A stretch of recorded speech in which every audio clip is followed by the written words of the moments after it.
ಒಂದಲ್ಲ ಎರಡಲ್ಲ ಬರೋಬ್ಬರಿ 27 ಪ್ರಕರಣಗಳು ದಾಖಲಾಗಿದೆ. ಯಾವ ಕ್ಷಣ ಬೇಕಾದರೂ ಬಂಧನದ ಭೀತಿಗೆ ಒಳಪಡಿಸಬಹುದು. ಗೋರಕ್ಷಣೆಯ ಹೆಸರಲ್ಲಿ ಜನರಿಗೆ ದಾಂಧಲೆ ಮಾಡ್ತಾರೆ ಅನ್ನೋ ಆರೋಪವೂ ಕೂಡ ಅವರ ಮೇಲಿದೆ. ಹಾಗಾದ್ರೆ ಅವರು ಯಾರು? His name Puneeth Kerehalli. ಚಾಮುಂಡಿ ತಾಯಿಯನ್ನ ವೇಶ್ಯೆ ಅಂತ ಒಬ್ಬ ಪೋಸ್ಟ್ ಮಾಡಲಿಲ್ಲ ಅಂದಿದ್ರೆ ಪುನೀತ್ ಕೆರೆಹಳ್ಳಿ ಹುಟ್ಟತಾನೆ ಇರಲಿಲ್ಲ. ಹಿಂದೂ ರಕ್ಷಣೆಯ ಸೋಗಿನಲ್ಲಿ ಹುಟ್ಟಿಕೊಂಡ ಮತಾಂಧ ಅಂತಾನು ಕರೀತಾರೆ. ಕೊತ್ತ ಕೊತ್ತ ಕುದಿಯುತ್ತಿದೆ ರಕ್ತದ ಕಣಕಣ, ರಕ್ತದ ಕಣಕಣ ಕುದಿಯುತ್ತಿದೆ, ಇಂದು ಇಂದು ಎನ್ನುತ್ತಿದೆ. ನೇರವಾಗಿ ನೀವು ಸಿಎಂ ಸಿದ್ದರಾಮಯ್ಯರವರನ್ನು ಪ್ರಶ್ನೆ ಮಾಡ್ತೀರಿ.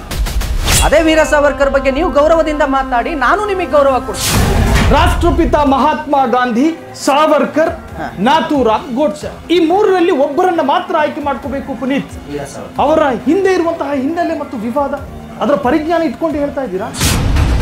ಇದ್ರೀಸ್ ಪಾಷಾ ಅನ್ನೋ ವ್ಯಕ್ತಿಯನ್ನ ಅಟ್ಟಾಡಿಸಿಕೊಂಡು ಹೋಗಿ ಅವನನ್ನ ಕೊಲ್ಲಲಾಯಿತು ಅನ್ನೋ ಆರೋಪ. ನೋವೇ ಆ ರೀತಿ ಎಲ್ಲೂ ನಡೆದೇ ಇಲ್ಲ. ಕಾನೂನು ಸುವ್ಯವಸ್ಥೆ ಇರುವಂತಹ ರಾಜ್ಯದಲ್ಲಿ ಪುನೀತ್ ಕೆರೆಹಳ್ಳಿ ಯಾರು? ಧೈರ್ಯವಾಗಿ ಪ್ರಶ್ನಿಸು ಅಂದ್ರೆ ಪ್ರಶ್ನಿಸಿದಾಗೆಲ್ಲ ಕೇಸ್ ಆಗ್ತದೆ. ನಿಮ್ಮ ಜಾತ್ರೆಗಳಲ್ಲಿ ಇಮಾಮ್ ಸಾಬನಿಗೆ ಅವಕಾಶ ಕೊಡೋದಿಲ್ಲ. ನಾಳೆ ಕನ್ಫರ್ಮ್ ಮಾಡಿ ಎಲ್ಲ ಧರ್ಮದವರು ಬಂದು ಮದ್ರಸಾ ಸೇರ್ಕೊಳ್ಳಿ ಅಂತ. ನಿಮ್ಮ ಮಕ್ಕಳು ಒಂದು ಲೆವೆಲ್ಗೆ ನಮ್ಮ ಮಕ್ಕಳೆಲ್ಲಿ ಬರ್ತಾರೆ? ಒಂದು ಲೆವೆಲ್ಗೆ ಬಂದಾಗ ಎಲ್ಲಿದ್ದಾರೆ ನಮ್ಮ ಮಕ್ಕಳೆಲ್ಲಿದ್ದಾರೆ?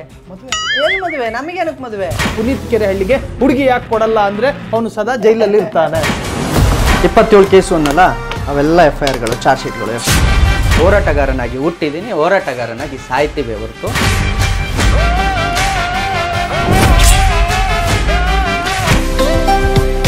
ಮೈಸೂರಿನ ಸುತ್ತಮುತ್ತ ನಿಮ್ಮ ಮನೆ, NGO ಅಥವಾ ತೋಟಕ್ಕೆ ಉತ್ತಮ ಗುಣಮಟ್ಟದ ಸಸಿಗಳಿಗಾಗಿ ಸಂಪರ್ಕಿಸಿ ಶ್ರೀ ಭುವನೇಶ್ವರಿ ನರ್ಸರಿ ಫಾರ್ಮ್. ಇಲ್ಲಿ ತೋಟಗಾರಿಕೆ, ಅರಣ್ಯ ಜೊತೆಗೆ ಮೆಡಿಕಲ್ ಪ್ಲಾಂಟ್ಸ್ ಕೂಡ ಲಭ್ಯ. ಕರೆ ಮಾಡಿ 8970416833 ಅಥವಾ 9880547573. ಹಾಯ್ ಹಲೋ ನಮಸ್ಕಾರ. ನೀವು ನೋಡ್ತಾ ಇದ್ದೀರಾ ಫ್ರೀಡಮ್ ಟಿವಿ. ನಾನು ಮುಸ್ತಫಾ. ಇವತ್ತು ನಾವು ಒಂದು ವಿಶೇಷವಾದಂತಹ ವ್ಯಕ್ತಿಯನ್ನ ಭೇಟಿ ಮಾಡೋದಕ್ಕೆ ಬಂದಿದ್ದೀವಿ. ಅವರು ಸಾದಾ ಸೀದವಾದಂತಹ ವ್ಯಕ್ತಿಯಲ್ಲ. ಅವರು ಸದಾ ವಿವಾದಗಳ ಸುತ್ತ ಇರ್ತಾರೆ. ಅವರ ಮೇಲೆ ಒಂದಲ್ಲ ಎರಡಲ್ಲ ಬರೋಬ್ಬರಿ 27 ಪ್ರಕರಣಗಳು ದಾಖಲಾಗಿದೆ. ಆ ಪ್ರಕರಣಗಳಲ್ಲಿ ಒಂದಷ್ಟು ಪ್ರಕರಣಗಳು ಖುಲಾಸೆಯಾಗಿದ್ರೆ, ಕೆಲ ಪ್ರಕರಣಗಳು ವಿಚಾರಣೆಯ ಹಂತದಲ್ಲಿದೆ. ಆ ಪೈಕಿ ಕೆಲ ಪ್ರಕರಣ ಮಾತ್ರ ಅವರನ್ನ ಯಾವ ಕ್ಷಣ ಬೇಕಾದರೂ ಬಂಧನದ ಭೀತಿಗೆ ಒಳಪಡಿಸಬಹುದು. ಹಾಗಾದ್ರೆ ಆ ವ್ಯಕ್ತಿ ಯಾರು? ಸದಾಕಾಲ ತನ್ನದಲ್ಲದ ಧರ್ಮದ ವಿರುದ್ಧ ಕೆಂಡ ಕಾರುವಂತಹ ಆರೋಪ ಹೊತ್ತಿರತಕ್ಕಂತಹ ವ್ಯಕ್ತಿ. ಗೋರಕ್ಷಣೆಯ ಹೆಸರಲ್ಲಿ ದಾಂಧಲೆ ಮಾಡ್ತಾರೆ ಅನ್ನೋ ಆರೋಪವೂ ಕೂಡ ಅವರ ಮೇಲಿದೆ. ಹಾಗಾದ್ರೆ ಅವರು ಯಾರು? His name Puneeth Kerehalli. Sir ನಮಸ್ಕಾರ, ಕಾರ್ಯಕ್ರಮಕ್ಕೆ ಸ್ವಾಗತ. ನಮಸ್ತೆ ಸರ್. ನಾವಿಲ್ಲಿ ಮುಕ್ತವಾಗಿ ಮಾತನಾಡೋಣ. ನಿಮ್ಮ ಮನಸ್ಸಲ್ಲಿರುವಂತಹ ಉತ್ತರಗಳನ್ನು ಪ್ರಾಮಾಣಿಕವಾಗಿ ನೀವು ತಿಳಿಸ್ತೀರಾ ಅನ್ನೋ ನಂಬಿಕೆ ನನಗಿದೆ. ಬಹಳ ಸಂತೋಷ. ಅದರಲ್ಲೂ ನೀವು ನೇರವಾಗಿ ಬಂದು ಈ ರೀತಿ ಕುಳಿತು ಮಾತಾಡೋಣ ಅಂತ ಅಂದಾಗ, ಒಂದು ಸಂದರ್ಶನ ಅಂದಾಗ ಖಂಡಿತವಾಗಿಯೂ ನನಗೆ ಬಹಳ ಸಂತೋಷ ಇದೆ. ಮುಕ್ತವಾಗಿ ಯಾವ ಇದು ಇಲ್ಲದೆ ನೀವು ಪ್ರಶ್ನೆಗಳನ್ನು ಕೇಳಬಹುದು. ಇಲ್ಲಿ ನನಗೊಂದಷ್ಟು ಗೊಂದಲಗಳಿದೆ. ನಿಮ್ಮನ್ನ ಯಾವ ಹೆಸರಲ್ಲಿ ಕರಿಬೇಕು ಅನ್ನೋದು ನನಗೆ ಗೊತ್ತಾಗ್ತಾ ಇಲ್ಲ. ನಿಮ್ಮ ಪುನೀತ್ ಇಲ್ಲ, ನಿಮ್ಮ ಆಧಾರ್ ಕಾರ್ಡಲ್ಲಿ ಪುನೀತ್ ಕೆರೆಹಳ್ಳಿ ಅಂತ ಇರಬಹುದು. ಆದರೆ ಪೊಲೀಸ್ ರೆಕಾರ್ಡ್ಸ್ನಲ್ಲಿ ಸಾಕಷ್ಟು ಜನ ನಿಮ್ಮನ್ನ ಬೇರೆ ಬೇರೆ ಹೆಸರುಗಳಲ್ಲಿ ಕರೀತಾರೆ. ಆ ಪೈಕಿ ಕೆಲ ಹೆಸರುಗಳನ್ನು ನನಗೆ ಹೇಳೋದಕ್ಕೂ ಸಾಧ್ಯ ಇಲ್ಲ. ಆದರೂ ರೌಡಿ ಶೀಟರ್, ಗೂಂಡ, ಹಿಂದುತ್ವವಾದಿಯ ಹೆಸರಿನಲ್ಲಿ ಹಿಂದೂ ರಕ್ಷಣೆಯ ಸೋಗಿನಲ್ಲಿ ಹುಟ್ಟಿಕೊಂಡ ಮತಾಂಧ ಅಂತಾನೂ ಕರೀತಾರೆ. ಇದನ್ನ ಸಹಿಸಿಕೊಂಡಿದ್ದೀರೋ ಅಥವಾ ಒಪ್ಪಿಕೊಂಡಿದ್ದೀರಾ ಅಂತ? ಸಹಿಸಿಕೊಳ್ಳುವ ಅಗತ್ಯವೂ ಇಲ್ಲ, ಒಪ್ಪಿಕೊಳ್ಳುವ ಅಗತ್ಯವೂ ಇಲ್ಲ. ವಿರೋಧಿಸುವವರ ನಡುವೆ ನಿಂತಿರುವಾಗ ಈಗ ನಾನೊಬ್ಬ ಹೋರಾಟಗಾರ ಅಂತ ಅಂದರೆ ಯಾವುದೋ ವಿಚಾರವನ್ನು ವಿರೋಧಿಸಿ ಹೋರಾಟ ಮಾಡ್ತಾ ಇರ್ತೀವಿ, ಅಥವಾ ಯಾವುದೋ ಒಂದು ನಡೀತಕ್ಕಂಥ ಘಟನೆಗಳನ್ನು ವಿರೋಧಿಸಿ ನಾನು ಹೋರಾಟ ಮಾಡ್ತಾ ಇರ್ತೀನಿ. ಹೋರಾಟ ಅಂದರೆ ಅದು ಯಾರೂ ಇಲ್ಲದವರ ವಿರುದ್ಧ ಅಲ್ಲ, ಯಾರೋ ಅದನ್ನು ಮಾಡ್ತಿರ್ತಾರೆ, ಅವ್ರ ವಿರುದ್ಧ ಹೋರಾಟ ಮಾಡ್ತಾ ಇರ್ತೀವಿ. ನಾನು ಯಾರ ವಿರುದ್ಧ ಹೋರಾಟ ಮಾಡ್ತೀನೋ ಅವರು ನನ್ನನ್ನು ಯಾವ ಹೆಸರಿನಿಂದನಾದರೂ ಕರಿಬೋದು. ಅದಕ್ಕೆ ನಾನು ನೋಡ್ತಾ ಕೂತ್ಕೊಳ್ಳೋದಕ್ಕೆ ಸಾಧ್ಯ ಇಲ್ಲ. ಯುದ್ಧ ಮಾಡಬೇಕು ಅಂದರೆ ಎದುರಾಳಿ ಇರಲೇಬೇಕಲ್ಲ. ಆ ಎದುರಾಳಿ ನನ್ನನ್ನು ಅಣ್ಣ ತಮ್ಮ ಅಂತ ಕರೆಯೋದಿಲ್ಲ ಅಲ್ವಾ? ಎದುರಾಳಿ ನನ್ನನ್ನು ಅಣ್ಣ ತಮ್ಮ ಅಂತ ಕರೆಯೋದಾಗಿದ್ದಿದ್ರೆ ಅವನು ನನ್ನ ಮೇಲೆ ಯುದ್ಧನೇ ಸಾರ್ತಿರ್ಲಿಲ್ಲ ಅಂತ. ನಾನು ಅವನ ಮೇಲೆ ಯುದ್ಧ ಸಾರೋ ಅಗತ್ಯ ಬರ್ತಾನೆ ಇರಲಿಲ್ಲ. ನನಗೆ ಅವನು ಎದುರಾಳಿನೇ. ಹಾಗಾಗಿ ಅವನಿಗೆ ಇಚ್ಛೆ ಬಂದ ಭಾಷೆಯಲ್ಲಿ ನನ್ನನ್ನು ಕರೀತಾನೆ, ಅವನಿಗೆ ಇಚ್ಛೆ ಬರುವ ಶಬ್ದಗಳಲ್ಲಿ ನನ್ನನ್ನು ಕರೀತಾನೆ. ನನಗೆ ಯಾವ ಅದನ್ನ ಸಹಿಸಿಕೊಳ್ಳೋದು ಇಲ್ಲ, ಅದನ್ನ ಒಪ್ಪಿಕೊಳ್ಳೋದು ಇಲ್ಲ, ಇಗ್ನೋರ್ ಮಾಡ್ತೀರಾ? ಇಗ್ನೋರ್. ಇನ್ನು ಈ ಹಿಂದುತ್ವವನ್ನ ನೆಚ್ಚಿಕೊಂಡಿರುವಂತಹ ಪುನೀತ್ ಕೆರೆಹಳ್ಳಿ ಅವರಿಗೆ ಈ ಹಿಂದುತ್ವ ಬದುಕಿನ ದಾರಿಗಿರುವಂತಹ ಅಜೆಂಡವಾಗಿ ಬಳಸಿಕೊಂಡಿದ್ದೀರೋ ಅಥವಾ ಜೀವನದಲ್ಲಿ ಅಳವಡಿಸಿಕೊಳ್ಳಬಹುದಾದಂತಹ ತತ್ವವನ್ನಾಗಿ ಸ್ವೀಕರಿಸಿಕೊಂಡಿದ್ದೀರಾ ಅಂತ? ನಾನು ಹಿಂದುತ್ವದ ವಿಚಾರಕ್ಕೆ ಬರೋದಕ್ಕೆ ಮೇಯ್ನ್ ಕಾರಣ, ನಾನು ಇಲ್ಲಿಗೆ ಬಂದಿರೋದಾಗಿರ್ಬೋದು, ಇದು ನನಗೆ ಯಾವುದೇ ಕಾರಣಕ್ಕೂ ನನ್ನ ಬದುಕಿನ ದಾರಿ ಆಗಬೇಕು ಅನ್ನೋದಾಗಿದ್ರೆ ನನ್ನ ಬದುಕು ಯಾವುದು ಅಂತ ಕೇಳಬೇಕು.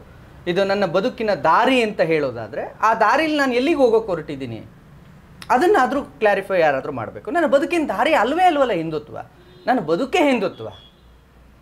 ದಾರಿ ಅನ್ನೋದಾಗಿದ್ದರೆ ನನಗೆ ನನ್ನ ತಂದೆ ಇದ್ದಾರೆ, ಹಣವೇ ಮೂಲ ಅಥವಾ ನಿಮ್ಮ ಪ್ರಶ್ನೆ ನನಗೆ ಅರ್ಥ ಆಯ್ತು. ಅಂದರೆ ಹಣ ಮಾಡಲಿಕ್ಕೆ ಒಂದು ದಾರಿನ ಇದು ಅನ್ನೋ ಇದಾಗಿರೋದ್ರಿಂದ ಹಣ ನಾನು ಯಾಕೆ ಮಾಡಬೇಕಾಗಿದೆ, ನನಗೆ ಹಣದ ಅವಶ್ಯಕತೆ ಏನಿದೆ? ಅಲ್ಲ, ನಾನು ಬರ್ತಾ ಈ ಕಟ್ಟಡವನ್ನು ನಾನು ಅಬ್ಸರ್ವ್ ಮಾಡಿದೆ. ಇಷ್ಟು ದೊಡ್ಡ ಕಚೇರಿ ಇರೋದಕ್ಕೆ, ದೊಡ್ಡ ಆಫೀಸು, ಇಷ್ಟು ದೊಡ್ಡ ತಂಡ. ಪುನೀತ್ ಕೆರೆಹಳ್ಳಿ ಹೇಳಿ ಕೇಳಿ ಫುಲ್ ಟೈಮರ್ ಹಿಂದುತ್ವ. ಹೌದು. ತಮಗೆ ಕೆಲಸ ಇಲ್ಲ. ಈ ತಂಡನ ನಿಭಾಯಿಸ್ತೀವಿ, ಅವರನ್ನ ಬೆಳೆಸಬೇಕು ನೀವು. ಹೌದು. ನಾನು ನೋಡ್ತಾ ಇದ್ದೆ, ಸಾಕಷ್ಟು ಕೋಣೆಗಳಿದಾವೆ, ಸಾಕಷ್ಟು ದೊಡ್ಡ ಆಫೀಸ್ ಇದು. ಖಂಡಿತ. ಹೆಂಗ್ sir 1800 square feet office sir. ಹೆಂಗ್ ಸರ್ ನೀವು, ತಮಗೆ ಕೆಲಸನೇ ಇಲ್ಲ, ಫುಲ್ ಟೈಮರು ಡಿಜಿಟಲ್ ಅಲ್ಲಿ ನೀವು ಮಿಂಚುತ್ತಾ ಇರ್ತೀರಿ, ಹಿಂದುತ್ವ ಅಂತ ಸಂಘರ್ಷಕ್ಕೆ ಕರೆ ಕೊಡುವಂತಹದ್ದನ್ನು ನಾವು ಕೇಳಿದ್ದೇವೆ. ರಾಹುಲ್ ಗಾಂಧಿ ಏನು ಕೆಲಸ ಮಾಡ್ತಾರೆ? ಕೋಟ್ಯಾಂತರ ರೂಪಾಯಿ ಇದೆ. ಏನು ಕೆಲಸ ಮಾಡಿದ್ರು ಅವರು? ಏನು ಮಾಡಲಿಲ್ಲಲ್ಲ. ಪಕ್ಷದ ದೇಣಿಗೆ ಅಂತ ಹೇಳಿ ಎತ್ತುತ್ತಾರೆ ಅಲ್ವಾ? BJP ಪಕ್ಷದ ದೇಣಿಗೆ ಎತ್ತೋದಿಲ್ವಾ? ಎತ್ತುತ್ತಾರೆ ದೇಣಿಗೆ. ನಮ್ಮ ದೇಶದ ಪರಂಪರೆ, ಸಮಾಜದ ಕೆಲಸವನ್ನು ಮಾಡಬೇಕಾದ್ರೆ ಸಮಾಜದಿಂದ ಹಣವನ್ನು ಪಡೆದೇ ಕೆಲಸ ಮಾಡಬೇಕು. ಯಾಕೆ ಅಂತಂದರೆ ಸಮಾಜ ನನಗೆ ಸ್ಪಂದಿಸಿದ್ರೆ ಮಾತ್ರ ನಾನು ಸಮಾಜದ ಕೆಲಸ ಮಾಡ್ತಾ ಇದ್ದೀನಿ ಅಂತ ಅರ್ಥ. ಸಮಾಜ ನನಗೆ ಸ್ಪಂದಿಸದೆ ನಾನು ದುಡ್ದು ನಾನು ಇಲ್ಲಿಗೆ ತಂದು ಹಾಕುವ ಅವಶ್ಯಕತೆ ನನಗೇನು ಅಂತ ಅವಶ್ಯಕತೆ ಇರೋದು? ನಾನು ಮಾಡುವ ಹೋರಾಟ ಕರೆಕ್ಟ್ ಇದೆ ಅನ್ನೋದಾದರೆ ನನಗೆ ಬೇಕಾದಂಥ ಆರ್ಥಿಕ ಮೂಲವನ್ನು ನನ್ನ ಸಮಾಜವೇ ಒದಗಿಸ್ಬೇಕು. ನನಗೆ ನನ್ನ ಸಮಾಜ, ಯಾವುದಾದ್ರೂ ಒಬ್ಬ ರಾಜಕಾರಣಿ ಪುನೀತ್ ಕೆರೆಹಳ್ಳಿ ಕೈ ಚಾಚಿದ್ದಾನೆ, ಅವ್ರ ಹತ್ರ ಹಣ ತಂದಿದ್ದಾನೆ ಅಂದರೆ ತೋರಿಸಿ ಸರ್, ನೋಡಿ ಇಂಥ ರಾಜಕಾರಣಿ ನಿಮ್ಮ ಬೆನ್ನಿಂದ ಇದ್ದಾರಂತೆ ಅಂತ. ನನ್ನ ಬ್ಯಾಕ್ ಬೋನು ಯಾವ ರಾಜಕಾರಣಿಯೂ ನಿಂತ್ಕೊಂಡು ನನಗೆ ಹಣ ಕೊಟ್ಟು ಹಣ ಫಂಡ್ ಮಾಡಿದ್ದಿಲ್ಲ. ಅಥವಾ ಯಾವುದೋ ಬಿಸ್ನೆಸ್ ಮ್ಯಾನ್ ಇದ್ದಾರೆ ಅನ್ನೋದಾದ್ರೂ ತಂದು ತೋರಿಸಿ ಇಲ್ಲ. ಹೇಗೆ ಮತ್ತೆ ಪುನೀತ್ ಕೆರೆಹಳ್ಳಿ ನಾಡಿನ ಜನರ ಭಾವನೆಗಳಲ್ಲಿ ಬೆರೆತೋಗಿದ್ದಾರೆ. ನಾಡಿನ ಜನರು ತನ್ನ ಭಾವನೆಗಳನ್ನು ಸ್ಪಂದಿಸಿ ನೀನು ಮಾಡ್ತಾ ಇರೋ ಹೋರಾಟ ಸರಿ ಇದೆ ಅಂತ ಹೇಳಿ ನನಗೆ ನಿತ್ಯ ನನ್ನ ಸಂಘಟನೆಗೆ ಕೊಡೋ ದೇಣಿಗೆಯಲ್ಲಿ ನಾವು ಕೆಲಸ ಮಾಡ್ತಾ ಇದ್ದೀವಿ. ಭವತಿ ಭಿಕ್ಷಾನ್ ದೇಹಿ ಅಂತ ಹೇಳಿ ನನ್ನ ಸನಾತನವೇ ಹೇಳುತ್ತೇನೆ. ಯಾವುದಾದ್ರೂ ಕೆಲಸ ಮಾಡಬೇಕು. ಇವತ್ತು ನಾವು ಒಂದು ಮಠ ಕಟ್ಟಿದ್ದೀವಿ. ಮಠ ಕಟ್ಟಿದ್ದು ಯಾರ್ದೋ ಮನೆ ದುಡ್ಡಿಂದ ಅಲ್ಲ, ಸಮಾಜದ ದುಡ್ಡಿಂದ. ಒಂದು ಸಂಘಟನೆ ನಡಿಬೇಕು ಅಂದರೆ ಅದು ಸಮಾಜದ ದುಡ್ಡಿಂದ ನಡೆಯಬೇಕು.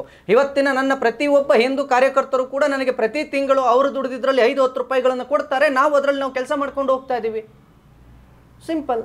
ಯಾರು ನಿಮಗೆ ದೇಣಿಗೆ ಕೊಡ್ತಾ ಇಲ್ಲ. ದೇಣಿಗೆ ಅದೇ ಸಮಾಜ ಕೊಡ್ತಾ ಇದೆ, ಹಿಂದೂ ಕಾರ್ಯಕರ್ತರು ಕೊಡ್ತಾ ಇದ್ದಾರೆ. ಯಾರಿಗೆ ಲೆಕ್ಕ ಬೇಕು ಬರ್ಬೋದು. ನಾನು ಖಂಡಿತವಾಗಿಯೂ ಸಂಪೂರ್ಣ ಲೆಕ್ಕವನ್ನು ಮುಂದಿಡ್ತೀನಿ, ಪೈಸೆಗೂ. ಒಂದು ರಾಜಕೀಯ ಪಕ್ಷವನ್ನು ನೀವು ಅವಲಂಬಿಸಿಲ್ಲ, ಯಾವುದೇ ಕಾರಣಕ್ಕೂ ಇಲ್ಲ. ಒಂದು ಸುಪ್ರಭಾತದಲ್ಲಿ ಪುನೀತ್ ಕೆರೆಹಳ್ಳಿಗೆ ನಾನು MLA ಸೀಟ್ ನಮ್ಮ ಪಕ್ಷದಿಂದ ಸ್ಯಾಂಕ್ಷನ್ ಅಥವಾ MP ಸೀಟ್ ನಾವು ಕೊಡ್ತೀವಿ ಅಂತ ಕಾಯ್ತಿದ್ದಾರೆ ಪುನೀತ್ ಕೆರೆಹಳ್ಳಿ. ಅದರ ಭಾಗವಾಗಿ ಹೋಮ್ವರ್ಕ್ ಆಗಿದೆ. ಹೋಮ್ವರ್ಕ್ ಏನಂತ ಹೇಳೋದು, ಒಂದು ಹೋಮ್ವರ್ಕ್ನ ಭಾಗವಾಗಿ ಈ ಥರದ್ದು ಹೋರಾಟ. ನಾವು ಎಲೆಕ್ಟ್ರೋಪೋಲಿಗೆ ಬರೋದೇ ಇಲ್ಲ. ನಾನು ಹೋರಾಟಗಾರ, ಸಿದ್ಧಾಂತದಲ್ಲಿ ಬದುಕಿರೋನು. ನಿಮಗೆ ಇವತ್ತು ಹೇಳ್ತೀನಿ, ಮುಂದೆನೂ ಹೇಳ್ತೀನಿ, ಎಲೆಕ್ಟ್ರೋಪೋಲಿಗೆ ನಾವು ಬರೋಲ್ಲ. ನಾನು ಮತ ಕೊಡಿ ಅಂತ ನಾನು ಯಾವ ಜನರ ಮುಂದೆನೂ ಬಂದು ನಿಲ್ಲೋದೇ ಇಲ್ಲ. ನಾನೊಬ್ಬ ಹೋರಾಟಗಾರನಾಗಿ ಹುಟ್ಟಿದ್ದೀನಿ, ಹೋರಾಟಗಾರನಾಗಿ ಸಾಯ್ತೀವಿ ಹೊರತು ರಾಜಕೀಯಕ್ಕೆ ಬರಬೇಕು ಅಂತಂದರೆ ಅನೇಕ ದಾರಿಗಳಿದ್ದಾವೆ. ನಾನು ಯಾಕೆ ರಾಜಕೀಯಕ್ಕೆ ಬರಲಿ? ನನಗೆ ಅದರ ಅವಶ್ಯಕತೆಯೂ ಇಲ್ಲ, ನಾವು ಅಲ್ಲಿ ಕಾಲು ಇಡೋದಿಲ್ಲ. ಅದು ರಾಜಕೀಯ ಅನ್ನೋದು ಎಲ್ಲರನ್ನೂ ಓಲೈಸಬೇಕಾಗತ್ತೆ, ಮುಸ್ತಫನನ್ನು ಸೇರಿದಂತೆ ಓಲೈಸಬೇಕಾಗತ್ತೆ. ನನಗೆ ಆ ಹಣೆ ಬರಹ ಬೇಡವೇ ಬೇಡ. ಯಾವ ರಾಜಕೀಯ ಪಕ್ಷದ ಬೆಂಬಲ ನನಗಿಲ್ಲ, ರಾಜಕಾರಣಿಗಳನ್ನು ನಾನು ಅವಲಂಬಿಸಿ ಕೂಡ ಇಲ್ಲ ಅಂತ ಹೇಳ್ತಿರುವಂತಹ ಪುನೀತ್ ಕೆರೆಹಳ್ಳಿ ಈವನ್ ನನಗೂ ಅಥವಾ ಅವರ ಹತ್ತಿರದ ಸಂಬಂಧಿ ಈ ರಾಜ್ಯದ ಮುಖ್ಯಮಂತ್ರಿ ಅಲ್ಲ. ಅವರನ್ನ ಅತ್ಯಂತ ಹಗುರವಾಗಿ ಮಾತನಾಡಬಹುದಾದಂತಹ ಸ್ಥಾನದಲ್ಲೂ ಅವರು ಕೂತಿಲ್ಲ. ಅಂತಹ ಮುಖ್ಯಮಂತ್ರಿಯನ್ನ ಪುನೀತ್ ಕೆರೆಹಳ್ಳಿ ಏಕವಚನದಲ್ಲಿ ಬೆದರಿಕೆ ಕೊಡ್ತಾರೆ ಅನ್ನೋದಾದ್ರೆ ನಿಮಗೆ ಎಲ್ಲಿಂದ ಬಂತು? ಯಾವ ವಿಚಾರದಲ್ಲಿ? ತಮ್ಮ ಒಂದು ವಿಡಿಯೋ ವೈರಲ್ ಆಗುತ್ತೆ. ಆ ವಿಡಿಯೋದಲ್ಲಿ ನೇರವಾಗಿ ನೀವು CM ಸಿದ್ದರಾಮಯ್ಯರವರನ್ನ ಪ್ರಶ್ನೆ ಮಾಡ್ತೀರಿ. ಅವರಿಗೆ ಒಂದು ರೀತಿಯ ಥ್ರೆಟ್ ಆಗೋ ರೀತಿಯಲ್ಲಿ ಮಾತನಾಡ್ತೀರಿ. ಯಾವ ಸಬ್ಜೆಕ್ಟ್ ಅಂತ ಹೇಳಬೇಕು, ಯಾವ ಸಬ್ಜೆಕ್ಟ್ ಅಂತ ಹೇಳಿದ್ರೆ ಅದೇ ರಾಜಕೀಯವಾಗಿ ಅಥವಾ ಅವರ ಆಡಳಿತದ ವೈಫಲ್ಯನೋ ಅಥವಾ ಅವರ ಆಡಳಿತದ ಬಗ್ಗೆ ಸಿದ್ದರಾಮಯ್ಯನವ್ರನ್ನ ನಾನು 2 ಬಾರಿ ಪ್ರಶ್ನೆ ಮಾಡಿದ್ದೀನಿ. ಎಲ್ಲಿಂದ ಬಂತು ಧೈರ್ಯ? ಅವರೇ ಹೇಳಿದಾರಲ್ಲ, ಧೈರ್ಯದಿಂದ ಪ್ರಶ್ನಿಸಿ. ಅವರೇ ಚೇಂಜ್ ಮಾಡಿದ್ದು, ಕಾಂಗ್ರೆಸ್ನವರೇ ಹೇಳಿದ್ದು ಧೈರ್ಯದಿಂದ ಪ್ರಶ್ನಿಸಿ ಅಂತ. ಅದೇ ಧೈರ್ಯದಿಂದ ಪ್ರಶ್ನಿಸ್ತಾ ಇದ್ದೀವಿ. ಈ ಪ್ರಜೆ ಮೊದಲ ವ್ಯಕ್ತಿ ಈ ದೇಶಕ್ಕೆ, ಈ ಪ್ರಜೆ ಮೊದಲ ವ್ಯಕ್ತಿ. ಅವರು CM ಇರಲಿ, ಯಾವುದೇ ಪಕ್ಷವಿರಲಿ, ಯಾವುದೇ ವ್ಯಕ್ತಿ ಇರಲಿ, ತಪ್ಪು ಮಾಡಿದಾಗ ತಪ್ಪೇ. ಏಕವಚನ ಯಾಕೆ ಬಳಸಬಾರ್ದ? ಆಡು ಭಾಷೆ ರೀ. ನಮ್ಮ ಅಮ್ಮ ನನ್ನಲ್ಲೋ ಎಲ್ಲಿದೆಯೋ ಅಂತ ಕರೆಯುತ್ತೆ, ಹಂಗಂತ ನನ್ನ ಮೇಲೆ ಗೌರವ ಇಲ್ಲ ಅಂತನ? ಅಮ್ಮವು ಬಾರಮ್ಮ ಕುತ್ಕೊಳ್ಳಮ್ಮವು ಅಂತೀವಿ, ಏಕವಚನನೇ ಅಲ್ವಾ? ಬನ್ನಿ ಅಮ್ಮ. ಯಾವ ಮಕ್ಕಳು 90% ಮಕ್ಕಳು ಅಮ್ಮ ಬನ್ನಿ ಅಮ್ಮ, ಕುಳಿತುಕೊಳ್ಳಿ ಅಮ್ಮ ಅಂತ ಮಾತಾಡಲ್ಲ, ಬಾರಮ್ಮವು ಕುತ್ಕೊಳ್ಳಮ್ಮ ಅಂತೀವಿ.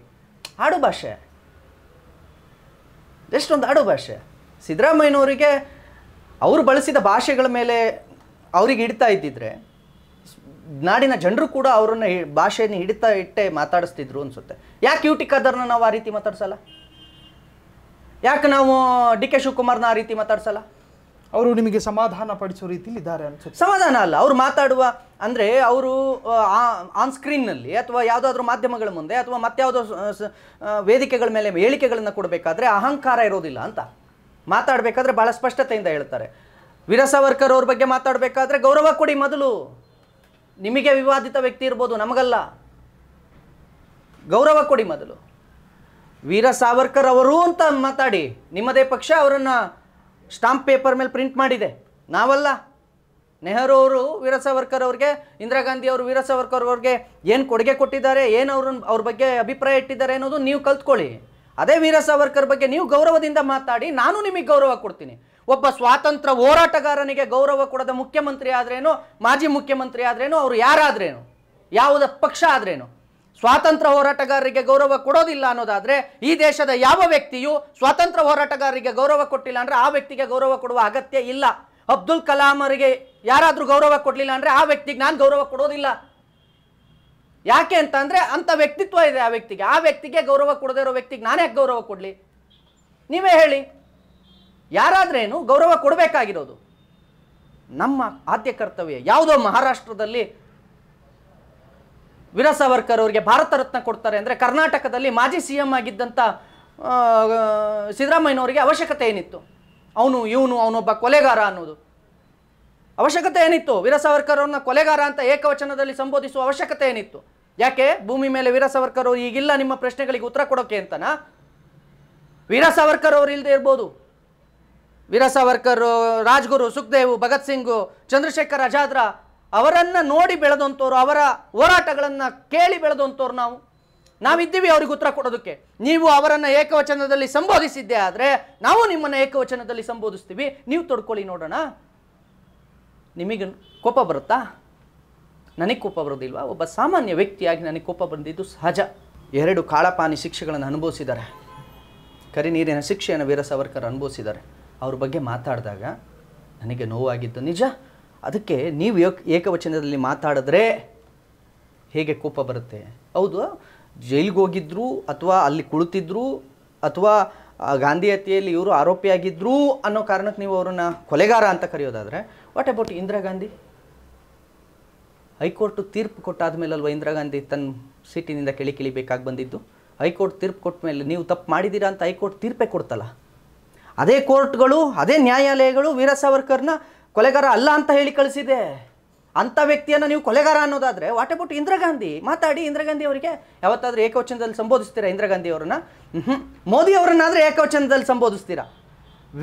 ನಿಮಗೆ ಆಡು ಭಾಷೆ ಇಲ್ಲೂ ಇರಬೇಕು ಅಲ್ಲೂ ಇರಬೇಕು. ಇಂದಿರಾ ಗಾಂಧಿಗೆ ಮಾತಾಡಬೇಕಾದ್ರೆ ಆಡು ಭಾಷೆ ಬರಲ್ಲ, ದ್ರೌಪದಿ ಮುರ್ಮುಗೆ ಮಾತಾಡಬೇಕಾದ್ರೆ ಆಡು ಭಾಷೆ ಬರುತ್ತೆ ನಿಮಗೆ. ಇದನ್ನು ನಾನು ಒಪ್ಕೋಬೇಕಾ? ಈ ದೇಶದ ಪ್ರಜೆ ನಾನು ಒಪ್ಲಿಕ್ಕೆ ರೆಡಿ ಇಲ್ಲ. ನಿಮ್ಮ ಸಿದ್ಧಾಂತಕ್ಕೆ ವಿರುದ್ಧವಾದಂತಹ ಕೆಲವೊಂದು ಅವರ ನಡೆ ನಿಮಗೆ ಕೋಪ ತರಿಸಿರಬಹುದು ಅಂತ ನಾನು ಅನ್ಕೊಂಡಿದ್ರೆ ಅದು ತಪ್ಪದು. ಅವರ ಆಡಳಿತವನ್ನೇ ಒಂದು ರೀತಿಯ ಕುಹಕವಾಡ್ತಿರಲ್ರಿ. ಅವರ ಪಂಚ ಯೋಜನೆಗಳನ್ನ ತಮಾಷೆ ಮಾಡಿ ಹೇಳ್ತೀರ ಸ್ಟೇಜ್ ಮೇಲೆ? ಇಲ್ಲಪ್ಪ, ಖಂಡಿತವಾಗಿಯೂ ಇಲ್ಲ. ಬಿಜೆಪಿ ಆಡಳಿತದಲ್ಲಿದ್ದಾಗ 40% ಕಮಿಷನ್ ತಾಂಡವಾಡ್ತಾ ಇತ್ತು. ಆ ಸಂದರ್ಭದಲ್ಲಿ ಮಾತೆತ್ತದ ಪುನೀತ್ ಕೆರೆಹಳ್ಳಿ ಸಿದ್ದು ಸರ್ಕಾರದ ಪಂಚ ಯೋಜನೆಯ ವಿರುದ್ಧ ವಿರಾಟ ದರ್ಶನ ತೋರಿಸ್ತಾರೆ. ಯಾವಾಗ? ನಾನು ಆಡಳಿತದ ವಿರುದ್ಧ ಯಾವತ್ತೂ ಯಾರಿಗೂ ಬಂದಿಲ್ಲ. ನಿಮಗೆ ಚೆನ್ನಾಗಿ ಗೊತ್ತಿರಲಿ. ಯಾರ ಆಡಳಿತವನ್ನು ಯಾವ ಏನೆಲ್ಲ ನೀವು ಮೋರಿ ಚರಂಡಿ ಕ್ಲೀನ್ ಮಾಡಿಲ್ಲ ಮತ್ತೇನೋ ಮಾಡಿಲ್ಲ, ಈ ವಿಚಾರಗಳಿಗೆ ನಾನು ತಲೆನೇ ಹಾಕಲ್ಲ. ನನಗೆ ಅದಕ್ಕೆ ನಾನು ಓಟ್ ಹಾಕಬೇಕು, ಓಟ್ ಹಾಕ್ತೀವಿ, ನನ್ನ ಪಾಡಿಗೆ ನಾನು ಕೂತ್ಕೊಳ್ತೀನಿ. ಕೆಲಸ ಮಾಡಬೇಕಾಗಿರೋದು MLA ಕೆಲಸ ಅವ್ರು ಮಾಡ್ತಾರೆ. ನಾನು ಇದುವರೆಗೂ ಸಿದ್ದರಾಮಯ್ಯನವರೇ ನೀವು ಆಡಳಿತ ಚೆನ್ನಾಗಿ ಮಾಡಿಲ್ಲ ಅಂತ ಪ್ರಶ್ನೆ ಮಾಡಿಲ್ಲ, ನಿಮ್ಮ ಮಾತು ಸರಿ ಇಲ್ಲ ಅಂತಲೇ ಪ್ರಶ್ನೆ ಮಾಡಿ. ಹಾಗಾದರೆ ಬೊಮ್ಮಾಯಿನ ಸಿದ್ದರಾಮಯ್ಯನ ಈ ಎರಡು ವ್ಯಕ್ತಿಯ ಬಗ್ಗೆ ಏನು ಹೇಳ್ತೀರಾ? ನನಗಿಬ್ಬರು ಯಾರು ಅಲ್ಲ, ನನಗಿಬ್ಬರು ಅವ್ರ ವ್ಯಕ್ತಿಗಳಷ್ಟೇ. ಸರಿ, ರಾಷ್ಟ್ರಪಿತ ಮಹಾತ್ಮ ಗಾಂಧಿ, ಸಾವರ್ಕರ್, ನಾಥೂರಾಮ್ ಗೋಡ್ಸೆ, ಈ ಮೂರರಲ್ಲಿ ಒಬ್ಬರನ್ನ ಮಾತ್ರ ಆಯ್ಕೆ ಮಾಡ್ಕೋಬೇಕು ಪುನೀತ್ ಅಂತ ಹೇಳಿದಾಗ ಯಾರು? ವೀರ ಸಾವರ್ಕರ್. ಅವರ ಹಿಂದೆ ಇರುವಂತಹ ಹಿನ್ನೆಲೆ ಮತ್ತು ವಿವಾದ, ಅದರ ಪರಿಜ್ಞಾನ ಇಟ್ಕೊಂಡು ಹೇಳ್ತಾ ಇದ್ದೀರಾ?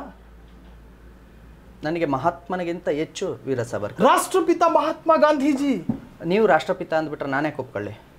ನೀವು ರಾಷ್ಟ್ರಪಿತ ಅವ್ರಿಗೆ ಕೊಟ್ಟಿದ್ದೀರಿ, ನಾನು ರಾಷ್ಟ್ರಪಿತವನ್ನು ಚಂದ್ರಶೇಖರ್ ಆಜಾದ್ರಿಗೆ, ಭಗತ್ ಸಿಂಗರಿಗೆ ಕೊಡ್ತೀನಿ ರಾಷ್ಟ್ರಪಿತ ಅಂತ. ನಾನು ಕೊಡ್ತೇನೆ.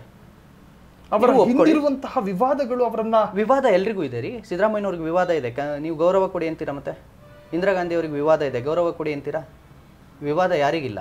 ಕೆಲವೊಮ್ಮೆ ಸ್ಥಾನಗಳು. ಬಸವಣ್ಣವರಿಗೆ ವಿವಾದ ಕಟ್ಟಿಟ್ಟಿದ್ದ ಸಮಾಜ ಇದು. ಜಗಜ್ಯೋತಿ ಬಸವೇಶ್ವರವರಿಗೆ ವಿವಾದ ಕಟ್ಟಿಟ್ಟಿದ್ದಾರೆ. ವಿವಾದ ಇಲ್ಲದ ವ್ಯಕ್ತಿ ಯಾರು? ಕೃಷ್ಣ. ವಿವಾದ ಇಲ್ವಾ? ವಿವಾದ ಇದೆ, ಯಾರಿಗಿಲ್ಲ ವಿವಾದ.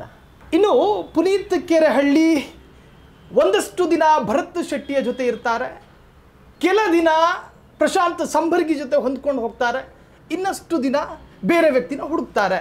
ಏನು ಸೀಸನ್ಗೆ ತಕ್ಕನ ಹಾಗೆ ವ್ಯಕ್ತಿನ ಬದಲಾಯಿಸ್ಕೊಳ್ತೀರಾ ಏನು? ಯಾವುದಾದ್ರೂ ವ್ಯಕ್ತಿ ಜೊತೆ ನಾನು ಹೋಗಿ ನಿಂತಿದ್ದೆ ಅಂತ ಅನ್ನೋದಾದರೆ ನೀವು ಅದಕ್ಕೆ ದಾಖಲೆಗಳನ್ನು ಕೊಡಬೇಕು. ನಾನು ಯಾವ ವ್ಯಕ್ತಿಯ ಜೊತೆನೂ ನಿಂತಿಲ್ಲ. ಇದೇ ಹೋರಾಟ, ನನ್ನ ಹೋರಾಟದ ಜೊತೆ ಭರತ್ ಶೆಟ್ಟಿ ಬಂದು ಜಾಯ್ನ್ ಆಗಿದ್ದಾರೆ, ಮತ್ತು ನನ್ನ ಹೋರಾಟ ಸರಿ ಇಲ್ಲ ಅಂದಾಗ ಹೋಗಿದ್ದಾರೆ. ಪ್ರಶಾಂತ್ ಸಂಬರ್ಗಿ ಅವರು ಆಗಲೂ ನನ್ನ ಹೋರಾಟದ ಜೊತೆಗಿದ್ದಾರೆ, ಈಗಲೂ ನನ್ನ ಹೋರಾಟದ ಜೊತೆಗಿದ್ದಾರೆ. ಐ ಥಿಂಕ್ ಭರತ್ ಶೆಟ್ಟಿ ಅವರು ಈಗ ಹಿಂದುತ್ವದ ವೇದಿಕೆಗಳಲ್ಲಿ ಇಲ್ಲ ಅಂತ ನಾನು ಅಂದ್ಕೊಳ್ತೀನಿ, ಅದಕ್ಕೆ ಅವ್ರು ಬಂದಿಲ್ಲ. ಯಾವ ಭರತ್ ಶೆಟ್ಟಿ? ಯಲಹಂಕ ಭರತ್ ಶೆಟ್ಟಿ. ಮತ್ತು ನೀವು ಮಂಗಳೂರು ಭರತ್ ಶೆಟ್ಟಿ ಅವರಲ್ಲ. ಮಂಗಳೂರು ಭರತ್ ಶೆಟ್ಟಿ ಅವರು ಇವತ್ತು ಧರ್ಮದ ಹಾದಿಯಲ್ಲಿ, ಧರ್ಮದ ಹೋರಾಟಗಳಲ್ಲಿ ಇದ್ದಾರೆ, ಅದು ಬೇರೆ ಪ್ರಶ್ನೆ. ಯಲಹಂಕ ಭರತ್ ಶೆಟ್ಟಿ ಅವರು ನನ್ನ ಅನೇಕ ಹೋರಾಟಗಳಲ್ಲಿ ಬಂದರು, ಜೊತೆ ನಿಂತ್ಕೊಂಡ್ರು. ಪುನೀತ್ ಅವರೇ ನಿಮಗೆ ನನ್ನ ಬೆಂಬಲ ಇದೆ ಅಂದರು, ಧನ್ಯವಾದ ಅಣ್ಣ. ಅದಾದಮೇಲೆ ಅವರು ನ್ಯೂಟ್ಲಾದರು, ಮತ್ತೆ ಯಾವುದೋ ಸ್ನೇಹ ಸಮ್ಮೇಳನ ಮಾಡ್ಕೊಂಡು ಹೋದ್ರು. ನಮಗದು ಇಷ್ಟ ಇಲ್ಲ, ನಾವು ಅವ್ರ ಜೊತೆ ಬೆರೆಯೋಕ್ಕಾಗಲ್ಲ. ನನ್ನ ಹೋರಾಟಕ್ಕೆ ಅವರು ನನಗೆ ಬೆಂಬಲ ಕೊಟ್ಟಿದ್ದಾರೆ, ಸ್ವೀಕರಿಸಿದ್ದೀನಿ. ನನ್ನ ಹೋರಾಟಕ್ಕೆ ಅವ್ರು ಬೆಂಬಲ ಎಲ್ಲ ಹೋಗಿದ್ದಾರೆ, ಪರವಾಗಿಲ್ಲ. ಇಲ್ಲಿ ನಾನೆಲ್ಲಿ ಚೇಂಜ್ ಆಗಿದ್ದೀನಿ? ನಾನು ಅವತ್ತು ಪುನೀತ್ ಕೆರೆಳಿನೇ, ಇವತ್ತು ಪುನೀತ್ ಕೆರೆಳಿನೇ. ಅವತ್ತು ಧರ್ಮದ ಪರ ಹೋರಾಟಗಾರನೇ, ಇವತ್ತು ನಾನು ಧರ್ಮದ ಪರನೇ ಹೋರಾಟಗಾರನೇ. ಭರತ್ ಶೆಟ್ಟಿ ಅವರು ಎಲ್ಲಿ ಹೋರಾಟ ಮಾಡ್ತಿದ್ದಾರೆ ತೋರಿಸಿ. ಅವ್ರು ನನ್ನ ಜೊತೆಗೆ ಬಂದಾಗ ಹೋರಾಟ ಮಾಡ್ತಾರೆ, ಬೆಂಬಲ ಇದ್ದರೆ ಅವ್ರು ಬರ್ಬೇಕು. ನೀವು ಪ್ರಶ್ನೆ ಅವ್ರಿಗೆ ಕೇಳಬೇಕು, ನನಗಲ್ಲ. ಅಲ್ಲ, ಹಿಂದೂಗಳು ಒಟ್ಟಾಗಿ ಸಮಾನ ಮನಸ್ಕರ ನಡುವೆ ಭಿನ್ನಾಭಿಪ್ರಾಯ. ಸಮಾನ ಮನಸ್ಕರ ನಡುವೆ ಭಿನ್ನಾಭಿಪ್ರಾಯ ಎಲ್ಲೂ ಇಲ್ಲ. ಮೊನ್ನೆ ಕೋರ್ಟಿಗೆ ನಾನು ಭರತ್ ಶೆಟ್ಟಿ ಒಟ್ಟಿಗೆ ಹೋಗಿದ್ದೀವಿ, ಒಟ್ಟಿಗೆ ನಿಂತಿದ್ದೀವಿ, ಅವರೇ ಹೋಟ್ಲಲ್ಲಿ ಊಟ ಮಾಡಿದ್ದೀವಿ. ನಮಗೆ ಭಿನ್ನಾಭಿಪ್ರಾಯ ಎಲ್ಲೂ ಇಲ್ಲ. ನನ್ನ ಹೋರಾಟಕ್ಕೆ ನೀವು ಬೆಂಬಲ ಕೊಡಲ್ಲ ಅಂದರೆ ಬೇಕಾಗಿಲ್ಲ. ನನ್ನ ಹೋರಾಟಕ್ಕೆ ಬಂದು ನಿಂತ್ಕೊಳ್ಳೋದ್ರಿಂದ ನಿಮಗೆ ನಿಮ್ಮ ಬಿಸ್ನೆಸ್ಗಳಲ್ಲಿ ತೊಂದರೆ ಆಗುತ್ತೆ ಅನ್ನೋದಾದರೆ ಇರಿ. ಅಲ್ಲಿ ಅವ್ರ ಭಿನ್ನತೆ, ಅವರ ಖಿನ್ನತೆ ನನ್ನದಲ್ವಲ್ಲ. ಅವರ ಭಾವನೆಗಳ ಆ ರೀತಿ ಇರ್ಬೋದು. ಅವರಿಗೆಲ್ಲೋ ಅವ್ರ ಫ್ಯಾಮಿಲಿ ಮುಖ್ಯವಾಗಬಹುದು. ಹೋರಾಟಕ್ಕಿಂತ ಭರತ್ ಶೆಟ್ಟಿ ಅವ್ರಿಗೆ ಅವ್ರ ಫ್ಯಾಮಿಲಿ ಕುಟುಂಬ ಮುಖ್ಯವಾಗಬಹುದು. ಆಗಿದೆ. ನನಗಿಲ್ಲ. ನನಗೆ ನನ್ನ ಹೋರಾಟವೇ ಮುಖ್ಯ. ನನಗೆ ನಾನಾ ಧರ್ಮವ ಅಂದರೆ ನನ್ನನ್ನು ಸೈಡಿಗಿಟ್ಟು ಧರ್ಮವನ್ನು ತಗೊಳ್ಳೋದು ನಾನು. ಇನ್ನು ನಿಮ್ಮ ಮನಸ್ಸನ್ನು ಘಾಸಿ ಮಾಡಬೇಕು ಅನ್ನೋ ಕಾರಣಕ್ಕೆ ನಾನು ಈ ಪ್ರಶ್ನೆಯನ್ನು ಇಲ್ಲಪ್ಪ ನನಗೆ ಕೆಲವರಲ್ಲಿ ನಾನು ನನ್ನ ಸ್ನೇಹಿತರು ಸಿಕ್ಕಿದಾಗ ಯಾವತ್ತೂ ನಿಂದು ಬರ್ತ್ಡೇ, ಯಾವತ್ತು ನಿನ್ನ ವೆಡ್ಡಿಂಗ್ ಆ್ಯನಿವರ್ಸರಿ ಅಂತ ಕೇಳ್ತೀನಿ. ಆದರೆ ನಾನು ನಿಮ್ಮ ಮುಂದೆ ಯಾವಾಗ ನಿಮ್ಮ ಕೋರ್ಟು ಅಂತ ಕೇಳಬೇಕಾಗುತ್ತೆ. ಖಂಡಿತವಾಗಿ. ವಾರಕ್ಕೆ 4 ದಿನ ಜೈಲಲ್ಲಿ ಇರ್ತೀರಿ. ನೋಡಿ, ನಿಮಗೆ ಅಲ್ಲಿ ಕಾಣಿಸ್ತಾ ಇದೆಯಾ? March 2, March 13, March 20, March 27, March 3 ಕಾಣಿಸ್ತಾ ಇದೆಯಾ? ಅದು ಮಾರ್ಚ್ 13 ಇಟ್ಟಿದ್ದೀರಾ. ಈ ಮಾರ್ಚ್ನಲ್ಲಿ ನನಗೆ ಇನ್ನು ಕೆಳಗಡೆ 4 ಇದೆ. ಮಾರ್ಚ್ನಲ್ಲಿ ಈಗ ಫೆಬ್ರವರಿ ಮುಗೀತು, ಮಾರ್ಚ್ ಇನ್ನೇನು ಬರುತ್ತೆ. ಮಾರ್ಚ್ನಲ್ಲಿ 16 ದಿನ ನಾನು ಕೋರ್ಟಿಗೆ ಹೋಗ್ತೀನಿ. ತಪ್ಪೇನು? ಪ್ರತಿ ಒಬ್ಬ ವ್ಯಕ್ತಿಗೂ ಆತನ ಜೀವನದಲ್ಲಿ ಒಂದಲ್ಲ ಒಂದು ತೊಂದರೆಗಳು ಇದ್ದೇ ಇರುತ್ತೆ. ಹೋರಾಟಗಾರನಿಗೆ ಕೋರ್ಟು ಕೇಸು, ಮಿಕ್ಕವರಿಗೆ ಮಿಕ್ಕಿದ್ದು. ಸಂಸಾರ ಇದ್ದರೆ ಮಗನ ಫೀಸ್ ಕಟ್ಟಬೇಕು ಅನ್ನೋ ತೊಂದರೆ ಇರಲ್ವಾ? ತಾಪತ್ರೆ ಇರಲ್ವಾ? ಸಂಸಾರ ಇದ್ದರೆ ಹೆಂಡ್ತಿಗೆ ಚೈನ್ ತರಬೇಕು, ಹೆಂಡ್ತಿಗೆ ಸೀರೆ ತರಬೇಕು, ಹಬ್ಬಕ್ಕೆ ಬಟ್ಟೆ ತರಬೇಕು, ಹಬ್ಬಕ್ಕೆ ಆ ಪದಾರ್ಥ ತರಬೇಕು, ಈ ಥರ ಪದಾರ್ಥ ತರಬೇಕು, ಮಕ್ಳಿಗೆ ಹುಷಾರಿಲ್ಲ ಆಸ್ಪತ್ರೆ ಕರ್ಕೊಂಡು ಹೋಗ್ಬೇಕು. ಇದೆಲ್ಲ ತಾಪತ್ರೆ ಏನೇ ಅಲ್ವಾ? ನನಗೆ ಯಾವ ತಾಪತ್ರೆಯೂ ಇಲ್ಲ. ನಿತ್ಯ ಕೋರ್ಟಿಗೆ ಹೋಗಬೇಕು, ನಿತ್ಯ ಜಡ್ಜ್ ಮುಂದೆ ನಿಂತ್ಕೋಬೇಕು, ನಿತ್ಯ ಪೊಲೀಸ್ ಸ್ಟೇಷನ್ಗೆ ಹೋಗಬೇಕು, ಸ್ಟೇಟ್ಮೆಂಟ್ ಮಾಡಬೇಕು. ಇದು ನನ್ನ ತಾಪತ್ರಯ. ನನ್ನ ಆಯ್ಕೆ ಇದಾಗಿದೆ. ನಾನು ಯಾಕೆ ಬೇಸರ ಮಾಡಿಕೊಳ್ಳಿ? ಸೊ ನೀವು ಬಯಸಿದ್ದೇ ಇದನ್ನು? ಬಯಸಿ ಬಂದದ್ದಲ್ಲ, ಸಂದರ್ಭ ನನ್ನನ್ನು ಹೋರಾಟಗಾರನಾಗಿ ಮಾಡಿದೆ. ಬಟ್ ನಾನು ಅಲ್ಲಿಗೆ ಸಂಪೂರ್ಣವಾಗಿ ನನ್ನ ಅಷ್ಟು ನನ್ನಲ್ಲಿ ಎಷ್ಟು ಸಾಧ್ಯವೋ ಅಷ್ಟು ಸರ್ವಸ್ವವನ್ನು ಅಲ್ಲಿಗೆ ಅರ್ಪಿಸ್ತಾ ಇದ್ದೀನಿ. ಇನ್ನೊಂದು, ಈ ಪ್ರಶ್ನೆಗೆ ನೀವು ಪ್ರಾಮಾಣಿಕವಾಗಿ ಉತ್ತರಿಸಬೇಕಾಗುತ್ತೆ. ಅಂದ್ರೆ ಇದುವರೆಗೂ ಪ್ರಾಮಾಣಿಕವಾಗಿ ಉತ್ತರ ಕೊಟ್ಟಿಲ್ಲ ಅಂತೀರಾ? ಈ ಪ್ರಶ್ನೆ ಕೆಲವೊಮ್ಮೆ ನಿಮ್ಮನ್ನ ಒಂದ್ ಸ್ವಲ್ಪ ಗೊಂದಲಕ್ಕೆ ಈಡು ಮಾಡಬಹುದು. ಏನಿಲ್ಲ, ಹೇಳಿ. ರಾಷ್ಟ್ರ ರಕ್ಷಣಾ ಪಡೆ ಎನ್ನುವಂತಹ ಸಾಮ್ರಾಜ್ಯಕ್ಕೆ ಪುನೀತ್ ಕೆರೆಹಳ್ಳಿ ಮಾತ್ರ ಸಾಮ್ರಾಟನಾಗಿರಬೇಕು ಅನ್ನೋ ಒಂದು ಒಳ ಆಸೆಗಳು ನಿಮ್ಮಲ್ಲಿದೆ. ಇಲ್ಲಪ್ಪ, ಈ ಸ್ಥಳಕ್ಕೆ ಅಥವಾ ನಿಮ್ಮ ಸ್ಥಾನಕ್ಕೆ ಯಾರು ಬೇಕಾದ್ರೂ ಬರಬಹುದಾ? ಅವರಲ್ಲಿ ಇರಬೇಕಾದಂತಹ ಅರ್ಹತೆ ಮತ್ತು ಯೋಗ್ಯತೆ ಏನು? ತನ್ನನ್ನು ತಾನು ಸಂಪೂರ್ಣವಾಗಿ ಕುಟುಂಬವನ್ನು ತೊರೆದು ಬಂದು ಅರ್ಪಿಸ್ಕೋಬೇಕು. ಸದಾ ಸಂಘರ್ಷಕ್ಕೆ ಕರೆ ಕೊಡಬೇಕು. ಸಂಘರ್ಷಕ್ಕೆ ಕರೆ ನಾನು ಇಲ್ಲೂ ಕೊಟ್ಟೇ ಇಲ್ವಲ್ಲ. ಸಮಾಜವನ್ನು ಕಟ್ಟೋದು. ನೀವು ಆ ಥರ ಕರೆ ಕೊಡ್ಲಿಲ್ಲ ಅಂತ ಹೇಳಿದ್ರೆ ನೀವು ಹೋಗೋ ಸಭೆಗಳಿಗೆ ಪೊಲೀಸರು ಎಚ್ಚೆತ್ತುಕೊಳ್ತಾರ್ರಿ, ಅವರ ನಿದ್ದೆಯನ್ನು ಕೆಡಿಸ್ತೀರಿ ನೀವು. ಅವ್ರಿಗೆ ಭಯ ಇದ್ರೆ ನಾನೇನು ಮಾಡಲಿ? ನನ್ನ ಮೇಲೆ ನೀವು ಭಯ ಹಾಕ್ಬಿಡ್ತಿದ್ದೀರಿ, ನಂಗೆ ಗೊತ್ತಿಲ್ಲ. ನಾನು ಎಲ್ಲೇ ಸಭೆಗೆ ಹೋದ್ರು ಅವ್ರು ಫಸ್ಟ್ ಬಂದು ನಿಂತ್ಕೊತಾರೆ, ಅವ್ರು ಫಸ್ಟ್ ವಿಡಿಯೋ ಆನ್ ಮಾಡ್ಕೊಳ್ತಾರೆ. ನನಗೆ ಭಾಳ ಈಸಿ ಏನಂದರೆ, ಮೊದಲೆಲ್ಲ ನನ್ನ ಸಭೆ ಕಾರ್ಯಕ್ರಮ ವಿಡಿಯೋ ನಾನು ಮಾಡ್ಕೋಬೇಕಿತ್ತು. ಈಗ ನಾನು ಮಾಡ್ಕೊಳ್ಳೋ ಅಗತ್ಯ ಇಲ್ಲ, ಪೊಲೀಸ್ನವರೇ ಮಾಡಿರ್ತಾರೆ. ಮಾಡಿ ಇಟ್ಕೊಳ್ಳಿ, ಕೇಳಿ. ಎಲ್ಲರೂ ಪುನೀತ್ ಕೆರೆಹಳ್ಳಿ ಇದುವರೆಗೂ ಪ್ರಚೋದಾತ್ಮಕ ಭಾಷಣವನ್ನು ಮಾಡಿದ್ದಾನ ಅಥವಾ ಮತ್ಯಾವುದೋ ಪಂಥಗಳನ್ನು ಮತ್ಯಾವುದೋ ಮತಗಳನ್ನು ವಿರೋಧಿಸಿ ಮಾತಾಡಿದ್ದಾನ? ಕೇಳಿ ಪೊಲೀಸ್ನವ್ರನ್ನ. ದಾಖಲೆ ಇದ್ರೆ ತಗೋಬರಲಿ. ಅದೇ ಹೇಳ್ತಿರಲ್ಲ, ಏನನ್ನು ಕೊತ್ತ ಕುದಿಯುತ್ತಿದೆ ರಕ್ತದ ಕಣ ಕುದಿಯುತ್ತಿದೆ, ಇಂದು ಎನ್ನುತ್ತಿದೆ. ತಪ್ಪೇನು? ನನ್ನ ರಕ್ತದ ಕಣ ಕುದಿ ಹೇಳುತ್ತೆ ಇಂದು ಅಂತ. ಅನಾವಶ್ಯಕವಾಗಿ ಬೇಡದ್ದನ್ನೆಲ್ಲ ತಂದು ತುಂಬ್ತಾ ಇರೋದು. ಶಾರದಾ ಮಾತೆ ಸನಾತನವಾಗಿ ಸರಸ್ವತಿ ಶಾಲಾ ಕಾಲೇಜುಗಳಲ್ಲಿ ವಿದ್ಯಾ ಸರಸ್ವತಿಯಾಗಿ ಇಲ್ಲಿ ತನಕ ಬಂದು ನಿಂತಿದೆ. ಇವತ್ತೇನಾದರೂ ಭಾರತ ಈ ಮಟ್ಟಕ್ಕೆ ಬಂದು ನಾವೇನಾದರೂ ಕಟ್ಟಿಕೊಂಡಿದ್ದೀವಿ ಭಾರತವನ್ನು ಅಂದರೆ ಅದಕ್ಕೆ ಸರಸ್ವತಿಯೇ ಕಾರಣ, ಸರಸ್ವತಿಯ ಮೂಲ ಕಾರಣ. ಇವತ್ತು ಸರಸ್ವತಿ ನದಿಯ ತೀರದಲ್ಲಿ ಹುಟ್ಟಿದ ಒಂದು ಸಮುದಾಯ ಜನಾಂಗ ಇವತ್ತು ಈ ಮಟ್ಟಕ್ಕೆ ಬಂದು ಬೆಳೆದು ನಿಂತಿದೆ. ಸಾವಿರಾರು ವರ್ಷಗಳ ಸಂಘರ್ಷದ ನಂತರವೂ ನಾವು ನಮ್ಮ ಸನಾತನವನ್ನು ಉಳಿಸ್ಕೊಂಡು ಬಂದಿದ್ದೀವಿ. ಅಂಥ ಸರಸ್ವತಿಯ ಬಗ್ಗೆ, ಅಂಥ ಸರಸ್ವತಿಯನ್ನೇ ಮೂಢನಂಬಿಕೆ ಅಂತ ತೆಗೆದು ಆಚೆಗೆ ಬಿಸಾಕ್ದಾಗ ನನ್ನ ರಕ್ತದ ಕಣ ಕುದಿಯೋದಿಲ್ವೇನೋ? ಕೈ ಮುಗಿದು ಒಳಗೆ ಬಾ, ಜ್ಞಾನ ದೇಗುಲವಿದು ಅನ್ನೋದನ್ನು ಕೈ ಮುಗಿದು ಒಳಗೆ ಬಾ, ಧೈರ್ಯವಾಗಿ ಪ್ರಶ್ನಿಸು. ಯಾರನ್ನು ಪ್ರಶ್ನೆ ಮಾಡಬೇಕು? ವಿದ್ಯೆ ಕೊಟ್ಟ ಗುರುಗಳನ್ನು ಪ್ರಶ್ನೆ ಮಾಡಬೇಕಾ? ನಮ್ಮನ್ನು ತೀಡಿದಂಥ, ನಮ್ಮನ್ನು ಸರಿದಾರಿಗೆ ತಂದಂಥ ಗುರುಗಳನ್ನು ಪ್ರಶ್ನೆ ಮಾಡಬೇಕಾ? ಕೈ ಮುಗಿದು, ಅದು ನಮ್ಮ ಸಂಸ್ಕೃತಿ, ಕೈ ಮುಗಿಯೋದು. ಧೈರ್ಯವಾಗಿ ಪ್ರಶ್ನಿಸು ಅಂದರೆ ಪ್ರಶ್ನಿಸಿದಾಗೆಲ್ಲ ಕೇಸ್ ಹಾಕ್ತೀರಿ. ಯಾವುದಾದ್ರೂ ಒಂದು ತತ್ವ. ಅದಕ್ಕಾಗಿ ನನ್ನ ರಕ್ತದ ಕಣ ಕುದೀತಾ ಇದೆ. ಅಲ್ಲ, ಕೇಸು ಸಣ್ಣ ಕೇಸ್ ನಿಮ್ಮಲ್ಲಿರುವಂತಹದ್ದು ಸಣ್ಣದ್ದೇ. ನನಗೆ ಇದ್ರೀಸ್ ಪಾಷಾ ಅನ್ನೋ ವ್ಯಕ್ತಿಯನ್ನ ಅಟ್ಟಾಡಿಸಿಕೊಂಡು ಹೋಗಿ ಅವನನ್ನು ಕೊಲ್ಲಲಾಯಿತು ಅನ್ನೋ ಆರೋಪ ಇದೆ. ಒಂದು ವ್ಯಕ್ತಿಯನ್ನ ಕೊಲ್ಲುವಂತಹ ಆರೋಪ ಹೊರಿಸಿಕೊಳ್ಳೋದಕ್ಕೆ ನಿಮ್ಮ ಸ್ವಾಭಿಮಾನ ಒಪ್ಕೊಳ್ಳುತ್ತಾ ಅಂತ? ಮುಸ್ತಫಾ ಅವರಿಗೆ ಮನುಷ್ಯ ಮತ್ತು ಪ್ರಾಣಿಗಳ ನಡುವೆ ವ್ಯತ್ಯಾಸ ಇರ್ಬೋದು, ಪುನೀತ್ ಕೆರೆಹಳ್ಳಿಗಲ್ಲ. ಪುನೀತ್ ಕೆರೆಹಳ್ಳಿಗೆ ಎರಡು ಜೀವಗಳೇ. 58 ಜೀವಗಳು ಮತ್ತು ಒಂದು ಜೀವಕ್ಕೆ ನೀವು ಕೊಡ್ತಿರೋ ಬೆಲೆ 58 ಜೀವಿಗಳಿಗೆ ಯಾಕೆ ಕೊಡೋಲ್ಲ? ಅದು ಪ್ರಾಣಿ ಅಲ್ವಾ? ಅದು ಅಂಬ ಅನ್ನಲ್ವಾ? ಅದಕ್ಕೂ ಮಕ್ಕಳಿಲ್ವಾ? ಅದು ಹಾಲು ಕುಡಿಯಲ್ವಾ? ಮುಸ್ತಫಾ ಅವರಿಗೆ ಇದ್ರೀಶ್ ಪಾಷನಿಗೆ ಕೊಟ್ಟುವಂಥ ಬೆಲೆಯನ್ನು, ಆ ಇದ್ರೀಶ್ ಪಾಷನ ಜೀವಕ್ಕೆ ಕೊಟ್ಟ ಬೆಲೆಯನ್ನು 58 ಆ ಕಂಟೈನರ್ನಲ್ಲಿದ್ದ 58 ಜೀವಗಳಿಗೆ ಯಾಕೆ ಕೊಡ್ತಾ ಇಲ್ಲ? ನಿಮಗೆ ಇದ್ರೀಶ್ ಪಾಷನ ಜೀವ ಮತ್ತು ಆ 58 ಜೀವಗಳು ಯಾವುದು ತೂಕ ಜಾಸ್ತಿ? ಕಾನೂನು ಸುವ್ಯವಸ್ಥೆ ಇರುವಂತಹ ರಾಜ್ಯದಲ್ಲಿ ಪುನೀತ್ ಕೆರೆಹಳ್ಳಿ ಯಾರು? 58 ಗೋವುಗಳನ್ನು ಅಕ್ರಮವಾಗಿ ತೆಗೆದುಕೊಂಡು ಹೋಗ್ತಾ ಇದ್ದ ವ್ಯಕ್ತಿ ಯಾವ ಕಾನೂನುಗಳನ್ನು ಪಾಲಿಸಿದ್ದ?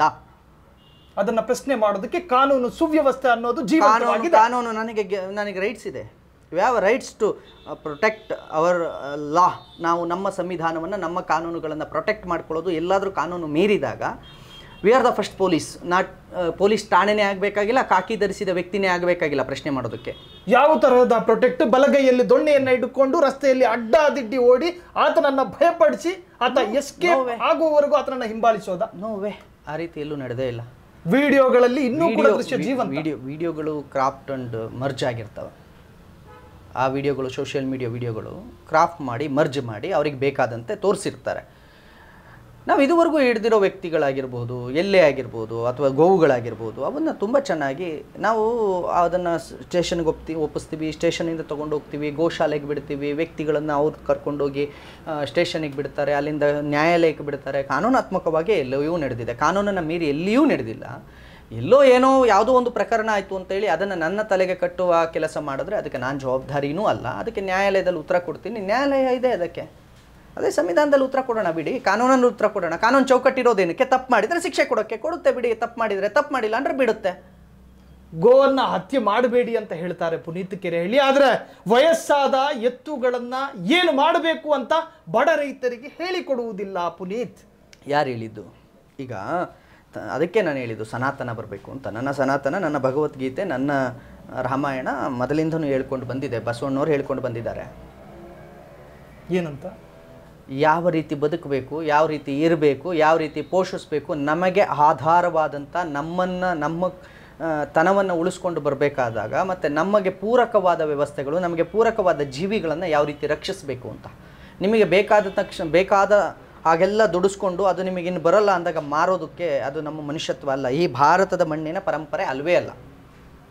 ನಿಮಗೆ ಬೇಕಾದಂಗೆ ದುಡಿಸ್ಕೊಂಡು ತಾಯಿ ತಂದೆನ ಹೇಗೆ ನೋಡ್ತೀವೋ ನನಗೆ ಪೂರಕವಾಗಿ ಬದುಕೋದು. ಗೋವಿಲ್ಲ ಅಂತ ಅಂದರೆ ಈ ದೇಶದ ಅಥವಾ ಈ ವಿಶ್ವದ ಯಾವೊಬ್ಬ ಮಾನವನೂ ಬದುಕೋದಕ್ಕೆ ಸಾಧ್ಯವೇ ಇಲ್ಲ. ಗೋವು ಬೇಕೇ ಬೇಕು. ಗೋವಿನ ಮಾಂಸವನ್ನು ತಿನ್ನಲಿಲ್ಲ ಅಂದರೆ ಯಾರು ಬೇಕಾದ್ರೂ ಬದುಕ್ಬೋದು. ನಿತ್ಯ ಹಾಲಿಲ್ಲ ಅಂದರೆ, ಬೆಣ್ಣೆ, ತುಪ್ಪ, ಮೊಸರು, ಮಜ್ಜಿಗೆ ಇಲ್ಲ ಅಂತಂದರೆ ಯಾವನೂ ಬದುಕೋದಕ್ಕೆ ಸಾಧ್ಯ ಇಲ್ಲ. ರೈತರು ಇವತ್ತು ಅನ್ವೇಷಣೆಗಳನ್ನು ಮಾಡಿ ಟ್ರ್ಯಾಕ್ಟರ್ ಬಂದಿರ್ಬೋದು, ಆದರೆ ಅವತ್ತು ನೀವು ಅನ್ನ ತಿನ್ನಬೇಕು, ಅಕ್ಕಿ ತಿನ್ನಬೇಕು, ಜೋಳ ತಿನ್ನಬೇಕು, ಗೋಧಿ ತಿನ್ನಬೇಕು ಅಂದರೆ ಅದೇ ಎತ್ತುಗಳು ಬೇಕಿತ್ತು. ನಮ್ಮ ಸಮಾಜ ಪೂರಕವಾಗಿ ಗೋವುಗಳಿಂದ ಬೆಳೆದು ಬಂದಿದೆ. ಅಂಥ ಗೋವುಗಳನ್ನು ಇವತ್ತು ನಾವು ಕೆಲಸಕ್ಕೆ ಬರಲ್ಲ ಅಂತ ಕೊಲ್ತೀವಿ ಅನ್ನೋದಾದರೆ, ನಾನು ತಿನ್ನೋರ ಬಗ್ಗೆ ಮಾತಾಡೋದೇ ಇಲ್ಲ, ಅದು ಅವರ ಆಹಾರ ಅಂತ ಹೇಳ್ತೀರಿ. ಪೂಜಿಸೋದು ನಮ್ಮ ಹಕ್ಕೆ. ಪೂಜಿಸೋದನ್ನ ಯಾಕೆ ಮೂಢನಂಬಿಕೆ ಅಂತೀರಿ? ಅದು ನಮ್ಮ ಹಕ್ಕಲ್ವಾ? ನಿಮಗೆ ಮಾತ್ರ ನಿಮ್ಮ ಹಕ್ಕುಗಳಿರ್ತಾವ, ನಮಗೂ ನಮ್ಮ ಹಕ್ಕುಗಳಿರ್ತಾವೆ, ನಮ್ಮ ಪರಂಪರೆ ಇರುತ್ತೆ. ನಿಮಗೆ ಗೊತ್ತಾ, ಇವತ್ತು ಈ ಹಿಂದೆ ನಾನು 10 ವರ್ಷದ ಹಿಂದೆ ನನ್ನ ಅನೇಕರು ಅರಬ್ ಕಂಟ್ರೀಸ್ಗೆ ಹೋದಾಗ ರಂಜಾನ್ ಟೈಮ್ನಲ್ಲಿ ಬಹಿರಂಗವಾಗಿ ಆಹಾರವನ್ನು ಸೇವಿಸುವಾಗಿರಲಿಲ್ಲ. ನನಗೆ ಇದು ಹೇಳುವಾಗ ಒಂದೊಂದು ನಾನು ಹೇಳಲೇಬೇಕು ಸಾಂದರ್ಭಿಕವಾಗಿ. ಅಲ್ಲ ರೀ, ನಿಮಗೆ ಮುಸ್ಲಿಂ ಸ್ನೇಹಿತರು ಇದಾರೇನ್ರಿ? ತುಂಬ ಜನ. ರಂಜಾನ್ನಲ್ಲಿ ಅವ್ರ ಮನೆಗೆ ಹೋಗಿ ಒಂದು ಗ್ಲಾಸ್ ಹಾಲು ಕುಡಿಯೋ ಸೌಭಾಗ್ಯ ನಿಮಗೆ ಸಿಕ್ಕಿದೆ? ರಂಜಾನ್ಗೆ ಹೋಗಲ್ಲ, ಮೊಹರಂಗೆ ಹೋಗ್ತೀವಿ. ಮೊಹರಂ ಮಾಡ್ತೀವಿ, ಜೊತೆ ಸೇರಿ ಮಾಡ್ತೀವಿ. ಮೊಹರಂನ ಮಾಡ್ತೀವಿ ಜೊತೆ ಸೇರಿ. ನಿಮಗೆ ಸಾಕ್ಷಿ ಬೇಕಾ? ಸಾಕ್ಷಿ ಬೇಕಂದ್ರೆ ಸದಾ ಅವ್ರ ವಿರುದ್ಧ ಮಾತನಾಡ. ಯಾರ ವಿರುದ್ಧ? ಜಿಹಾದಿಗಳಿಗೂ ಮುಸಲ್ಮಾನರಿಗೂ ವ್ಯತ್ಯಾಸ ಇದೆ. ಅಲ್ಲ, ನನಗೊಂದು ಕ್ಲಾರಿಟಿ ಬೇಕು. ನಿಮ್ಮ ಶತ್ರು ಹಿಂದುತ್ವ ಅಲ್ಲದ ಹಿಂದೂಗಳು, ಅಥವಾ ಎರಡನೇ ಶತ್ರು ಮುಸಲ್ಮಾನರು, ಅಥವಾ ಮೂರನೇದಾಗಿ ಕ್ರೈಸ್ತರು? ಇದ್ರಲ್ಲಿ ಯಾರು ನಿಮ್ಮ ಶತ್ರು ಅಂತ? ಭಾರತದ ಪರಂಪರೆ ಮತ್ತು ಭಾರತದ ದಿವ್ಯತೆಗೆ, ನನ್ನ ಸನಾತನಕ್ಕೆ ಅಡ್ಡಿಪಡಿಸುವಂತಹ ಎಲ್ಲ ವ್ಯಕ್ತಿಗಳು ಕೂಡ ನನಗೆ ವಿರೋಧಿಗಳೇ. ಅದು ಈ ಮುಸ್ಲಿಮು, ಕ್ರೈಸ್ತ, ಹಿಂದೂ ಅನ್ನೋ ಯಾವ ಭೇದ ಭಾವವೂ ಇಲ್ಲ. ಎಲ್ಲರನ್ನೂ ಸರಿಸಮಾನವಾಗಿ ತಗೊಂಡಿದ್ದೀನಿ ನಾನು. ನನಗೆಲ್ಲರೂ ಒಂದೇ. ಆದರೆ ಮುಸಲ್ಮಾನರು ನಿಮ್ಮ ಶತ್ರುಗಳಲ್ಲ. ಮುಸಲ್ಮಾನರು ನನಗೆ ಯಾಕ್ರಿ ಶತ್ರು ಆಗ್ತಾರೆ? ನಾವು ಅಬ್ದುಲ್ ಕಲಾಂ ಅವ್ರಗಳ ಮನೇಲಿ ಇರ್ತಾನೋ ಇಲ್ವೋ, ನಮ್ಮ ಮನೇಲಿ ಅಬ್ದುಲ್ ಕಲಾಂ ಯಾವಾಗಲೂ ಇರ್ತಾರೆ. ಅಬ್ದುಲ್ ಕಲಾಂ ಅವರಿಗೆ ನಾವು ಕೊಡುವಷ್ಟು ಪ್ರೀತಿಯನ್ನು, ಶರೀಫ್ ಅಜ್ಜಾರಿಗೆ ನಾವು ಕೊಟ್ಟಷ್ಟು ಪ್ರೀತಿಯನ್ನು, ಹಿಂದೂಗಳು ಶರೀಫ್ ಅಜ್ಜಾರನ್ನು ಒಪ್ಕೊಂಡಷ್ಟು ಗಟ್ಟಿಯಾಗಿ ಮುಸಲ್ಮಾನರೇ ಒಪ್ಕೊಂಡಿಲ್ಲ. ಮುಸಲ್ಮಾನರು ಎಷ್ಟು ಜನ ಮುಸಲ್ಮಾನರ ಮನೇಲಿ ಶರೀಫ್ ಅಜ್ಜ ಗೊತ್ತು? ಎಷ್ಟು ಜನ ಮುಸಲ್ಮಾನರ ಮನೇಲಿ ಶರೀಫ್ ಅಜ್ಜಾರ ಫೋಟೋ ಇದೆ? ಎಷ್ಟು ಜನರ ಮುಸಲ್ಮಾನರ ಮನೇಲಿ ಅಬ್ದುಲ್ ಕಲಾಂರ ಫೋಟೋ ಇದೆ? ಎಷ್ಟೋ ಜನ ಬಹಿರಂಗವಾಗಿ ಹೇಳಿಕೆ ಕೊಟ್ಟಿದ್ದಾರೆ ನಾವು ಅಬ್ದುಲ್ ಕಲಾಂ ಫೋಟೋ ಇಡಲ್ಲ ಅಂತ. ಆದರೆ ನಾವು ಹೇಳ್ತೀವಿ, ಅವ್ರನ್ನ ನಾವು ಪೂಜಿಸ್ತೀವಿ. ಮತ್ತೆ ಯಾಕ್ರಿ ಹಲಾಲ್ ಅನ್ನುವಂತಹದನ್ನು ಕರ್ನಾಟಕಕ್ಕೆ ತಂದು ಬೆಂಕಿ ಹೊತ್ತಿಸಿದ್ರಿ? ಹಲಾಲ್ ನಿಷೇಧ ಆಗಲೇಬೇಕು. ಇದಕ್ಕೆ ನಾನಲ್ಲ, ಮುಸಲ್ಮಾನರು ಬಹಳ ದೊಡ್ಡ ಮಟ್ಟದಲ್ಲಿ ಹೋರಾಟವನ್ನು ಮಾಡಬೇಕು. ಯಾವುದು ಹಲಾಲು? ಹಲಾಲ್ ಅಂದರೆ ಏನು? ಯಾವುದು ಇಸ್ಲಾಮಿಗೆ ಒಳ್ಳೆಯದು ಅದೆಲ್ಲವೂ ಹಲಾಲ್. ಹಲಾಲ್ ಅಂದರೆ ಏನು? ಒಳ್ಳೆಯದು. ಹರಾಮ್ ಅಂದರೆ ಕೆಟ್ಟದ್ದು. ಹೌದು, ನನ್ನ ಭಗವದ್ಗೀತೆನೇ ಹೇಳಿದೆ ಒಳ್ಳೇದು ಮಾಡು, ಕೆಟ್ಟದ್ದು ಮಾಡಬೇಡ ಅಂತ. ಆ ಒಳ್ಳೆಯದು ಯಾವುದು? ಇಸ್ಲಾಂನ ಪ್ರಕಾರ ಒಳ್ಳೇದು ಯಾವುದು? ಅದನ್ನು ಮಾಡಿ. ಆದರೆ ಅದನ್ನು ವ್ಯಾಪಾರಕ್ಕೆ ಯಾಕೆ ಇಟ್ಟಿದ್ದೀರಾ? ಹಲಾಲ್ ಅನ್ನೋದು ವ್ಯಾಪಾರಕ್ಕೆ ಯಾಕೆ ಬಂತು?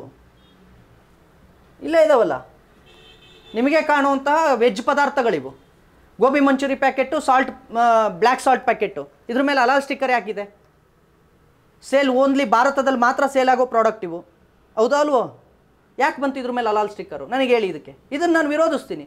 ತಿನ್ನೋ ಚಾಕ್ಲೇಟ್ ಮೇಲೆ, ಆಹಾರ ಪದಾರ್ಥಗಳ ಮೇಲೆ, ವೆಜಿಟೇಬಲ್ಸ್ಗಳ ಮೇಲೆ, ತರಕಾರಿ ಮೇಲೆ, ಎಲ್ಲದ್ರ ಮೇಲೂ ನೀವು ಮುಸ್ಲಿಂ ಸೀಲ್ ಹಾಕೊಂಡ್ಬಿಟ್ರೆ ನಾವೆಲ್ಲಿಗೆ ಹೋಗೋಣ? ಇದು ಭಾರತ ಜಾತ್ಯತೀತ ರಾಷ್ಟ್ರ. ಭಾರತವನ್ನು ಜಾತ್ಯತೀತ ಅಂದಿದ್ದು ನಾನು ಜಾತ್ಯತೀತನಾಗಿರ್ತೀನಿ ಅಂತ ಅಲ್ಲ. ಇದು ಜಾತ್ಯತೀತ ರಾಷ್ಟ್ರ. ಇಲ್ಲಿ ಏಕತೆಯನ್ನು ಬಳಸಿ ನಾನು ಒಬ್ಬನೇ ಅನ್ನೋದನ್ನ ಇಲ್ಲಿ ಹೇಳ್ಬೇಡಿ. ಇದು ಜಾತ್ಯತೀತ ರಾಷ್ಟ್ರ, ಇಲ್ಲಿ ಸರ್ವರಿಗೂ ಸಮಾನ ಹಕ್ಕಿದೆ ಅಂತ ಹೇಳಿ ನೀವು ಜಾತ್ಯತೀತರಾಗಿ ಇರಿ ಅಂತ ಹೇಳಿದ್ದು. ಈಗ ನಮ್ಮನ್ನೇ ಹೇಳ್ತೀರಿ ಜಾತ್ಯತೀತರಾಗಿರಿ ಅಂತ. ನಾವು ಜಾತ್ಯತೀತರು ಹುಟ್ಟಿನಿಂದ. ನಾವು ಯಾವುದೋ ಒಂದನ್ನೇ ಸರಿ ಅಂತ ನಾವು ಹೇಳಿದವರೇ ಅಲ್ಲ. ನಮಗೆ ವೇದಗಳು ಶ್ರೇಷ್ಠ ಅನ್ನೋ ಕಾಲದಲ್ಲಿ ಜೈನರು ಬಂದರು, ಜೈನರು ಬೇರೆದು ಹೇಳಿದ್ರು. ಜೈನ ಮುನಿಗಳೇ, ಜೈನ ಗ್ರಂಥಗಳೇ ಶ್ರೇಷ್ಠ ಅನ್ನೋ ಕಾಲದಲ್ಲಿ ಬುದ್ಧ ಬಂದ, ಬೌದ್ಧ ಧರ್ಮವನ್ನು ತೋರಿಸ್ತಾ ಬೌದ್ಧ ಪಂಥಗಳು ಬಂದವು, ಬುದ್ಧಿಸಮ್ ಬಂತು. ಬುದ್ಧಿಸಮ್ ಶ್ರೇಷ್ಠ ಅನ್ನೋ ಕಾಲದಲ್ಲಿ ವೀರಶೈವ ಸಿದ್ಧಾಂತ ಶಿಖಾಮಣಿ ಬಂತು. ವೀರಶೈವ ಸಿದ್ಧಾಂತ ಶಿಖಾಮಣಿ ನಮಗೆ ಬದುಕೋ ದಾರಿಯನ್ನು ಹೇಳ್ಕೊಡ್ತು. ಏನಂತ ಹೇಳ್ತು? ಮಾನವ ಧರ್ಮಕ್ಕೆ ಜಯವಾಗಲಿ, ಆ ಧರ್ಮದಿಂದಲೇ ವಿಶ್ವಕ್ಕೆ ಶಾಂತಿ ಅಂತ ಹೇಳ್ತು ವೀರಶೈವ ಸಮಾಜ. ಅದಾದ್ಮೇಲೆ ಬಸವಣ್ಣವ್ರು ಬಂದರು, ತಿದ್ದಿದ್ದೀವಿ, ತೀಡಿದ್ದೀವಿ, ಸಮಾಜವನ್ನು ಸರಿದಾರಿ ಕರ್ಕೊಂಡೋಗಿ DVG ಅವರ ಮಂಕುತಿಮ್ಮನ ಕಗ್ಗದವರೆಗೂ ನಾವು ಸಮಾಜವನ್ನು ತಿದ್ಕೊಂಡು ಬಂದಿದ್ದೀವಿ. ಕೊನೆಗೆ ಬಾಬಾ ಸಾಹೇಬ್ ಅಂಬೇಡ್ಕರ್ ಅವ್ರಿಗೂ ಬಂದು ತಿದ್ದಿದ್ದೀವಿ ಸಮಾಜವನ್ನು. ನಾವು ಯಾರೋ ಒಬ್ಬನನ್ನು ಶ್ರೇಷ್ಠ ಅಂತ ಕರೆದಿಲ್ಲ. ನಮಗೆ ಸಹಸ್ರ ಗ್ರಂಥಗಳಿದ್ದಾವೆ, ಎಲ್ಲವನ್ನು ಓದಿದ್ದೀವಿ, ಎಲ್ಲ ರೀತಿಯಲ್ಲಿ ಸಮಾಜವನ್ನು ಒಪ್ಪಿಕೊಂಡಿದ್ದೀವಿ. ನಮಗೆ ಯಾವುದೋ ಒಂದು ಗ್ರಂಥ ಶ್ರೇಷ್ಠ ಅಲ್ವೇ ಅಲ್ಲ.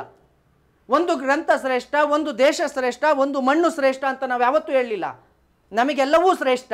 ಆದರೆ ಇದ್ರೊಳಗಡೆ ಬಂದು ನಮಗೆ ನಮ್ಮದ್ದು ಮಾತ್ರ ಶ್ರೇಷ್ಠ, ನಿಮ್ಮದಲ್ಲ ಅಂತ ಹೇಳೋದಾದ್ರೆ ಅದನ್ನು ಹೇಗೆ ಒಪ್ಲಿಕ್ಕೆ ಸಾಧ್ಯ? ಇದು ಈ ಮಣ್ಣಿನ ತನನೇ ಅಲ್ವಲ್ಲ. ಅಲ್ಲ, ಮಾತಿನ ಸೌಂದರ್ಯಕ್ಕೆ ಏನನ್ನು ಹೇಳಬಹುದು ನಾವು. ಆದ್ರೆ ಇಲ್ಲಿ ನಾವು ಎಲ್ಲರನ್ನ ಸ್ವೀಕರಿಸಿಕೊಂಡಿದ್ದೀರಿ ಅಂತ ಇಲ್ಲಿ ಕೂತ್ ಹೇಳ್ತೀರಾ. ನಿಮ್ಮ ಜಾತ್ರೆಗಳಲ್ಲಿ ಇಮಾಮ್ ಸಾಬನಿಗೆ ಅವಕಾಶ ಕೊಡೋದಿಲ್ಲ. ಇದು ಎಲ್ಲರನ್ನ ಒಪ್ಪಿಕೊಂಡಿರುವಂತಹ ರೀತಿ. ಅದನ್ನೇ ನಾನು ಹೇಳ್ತಾ ಇರೋದು.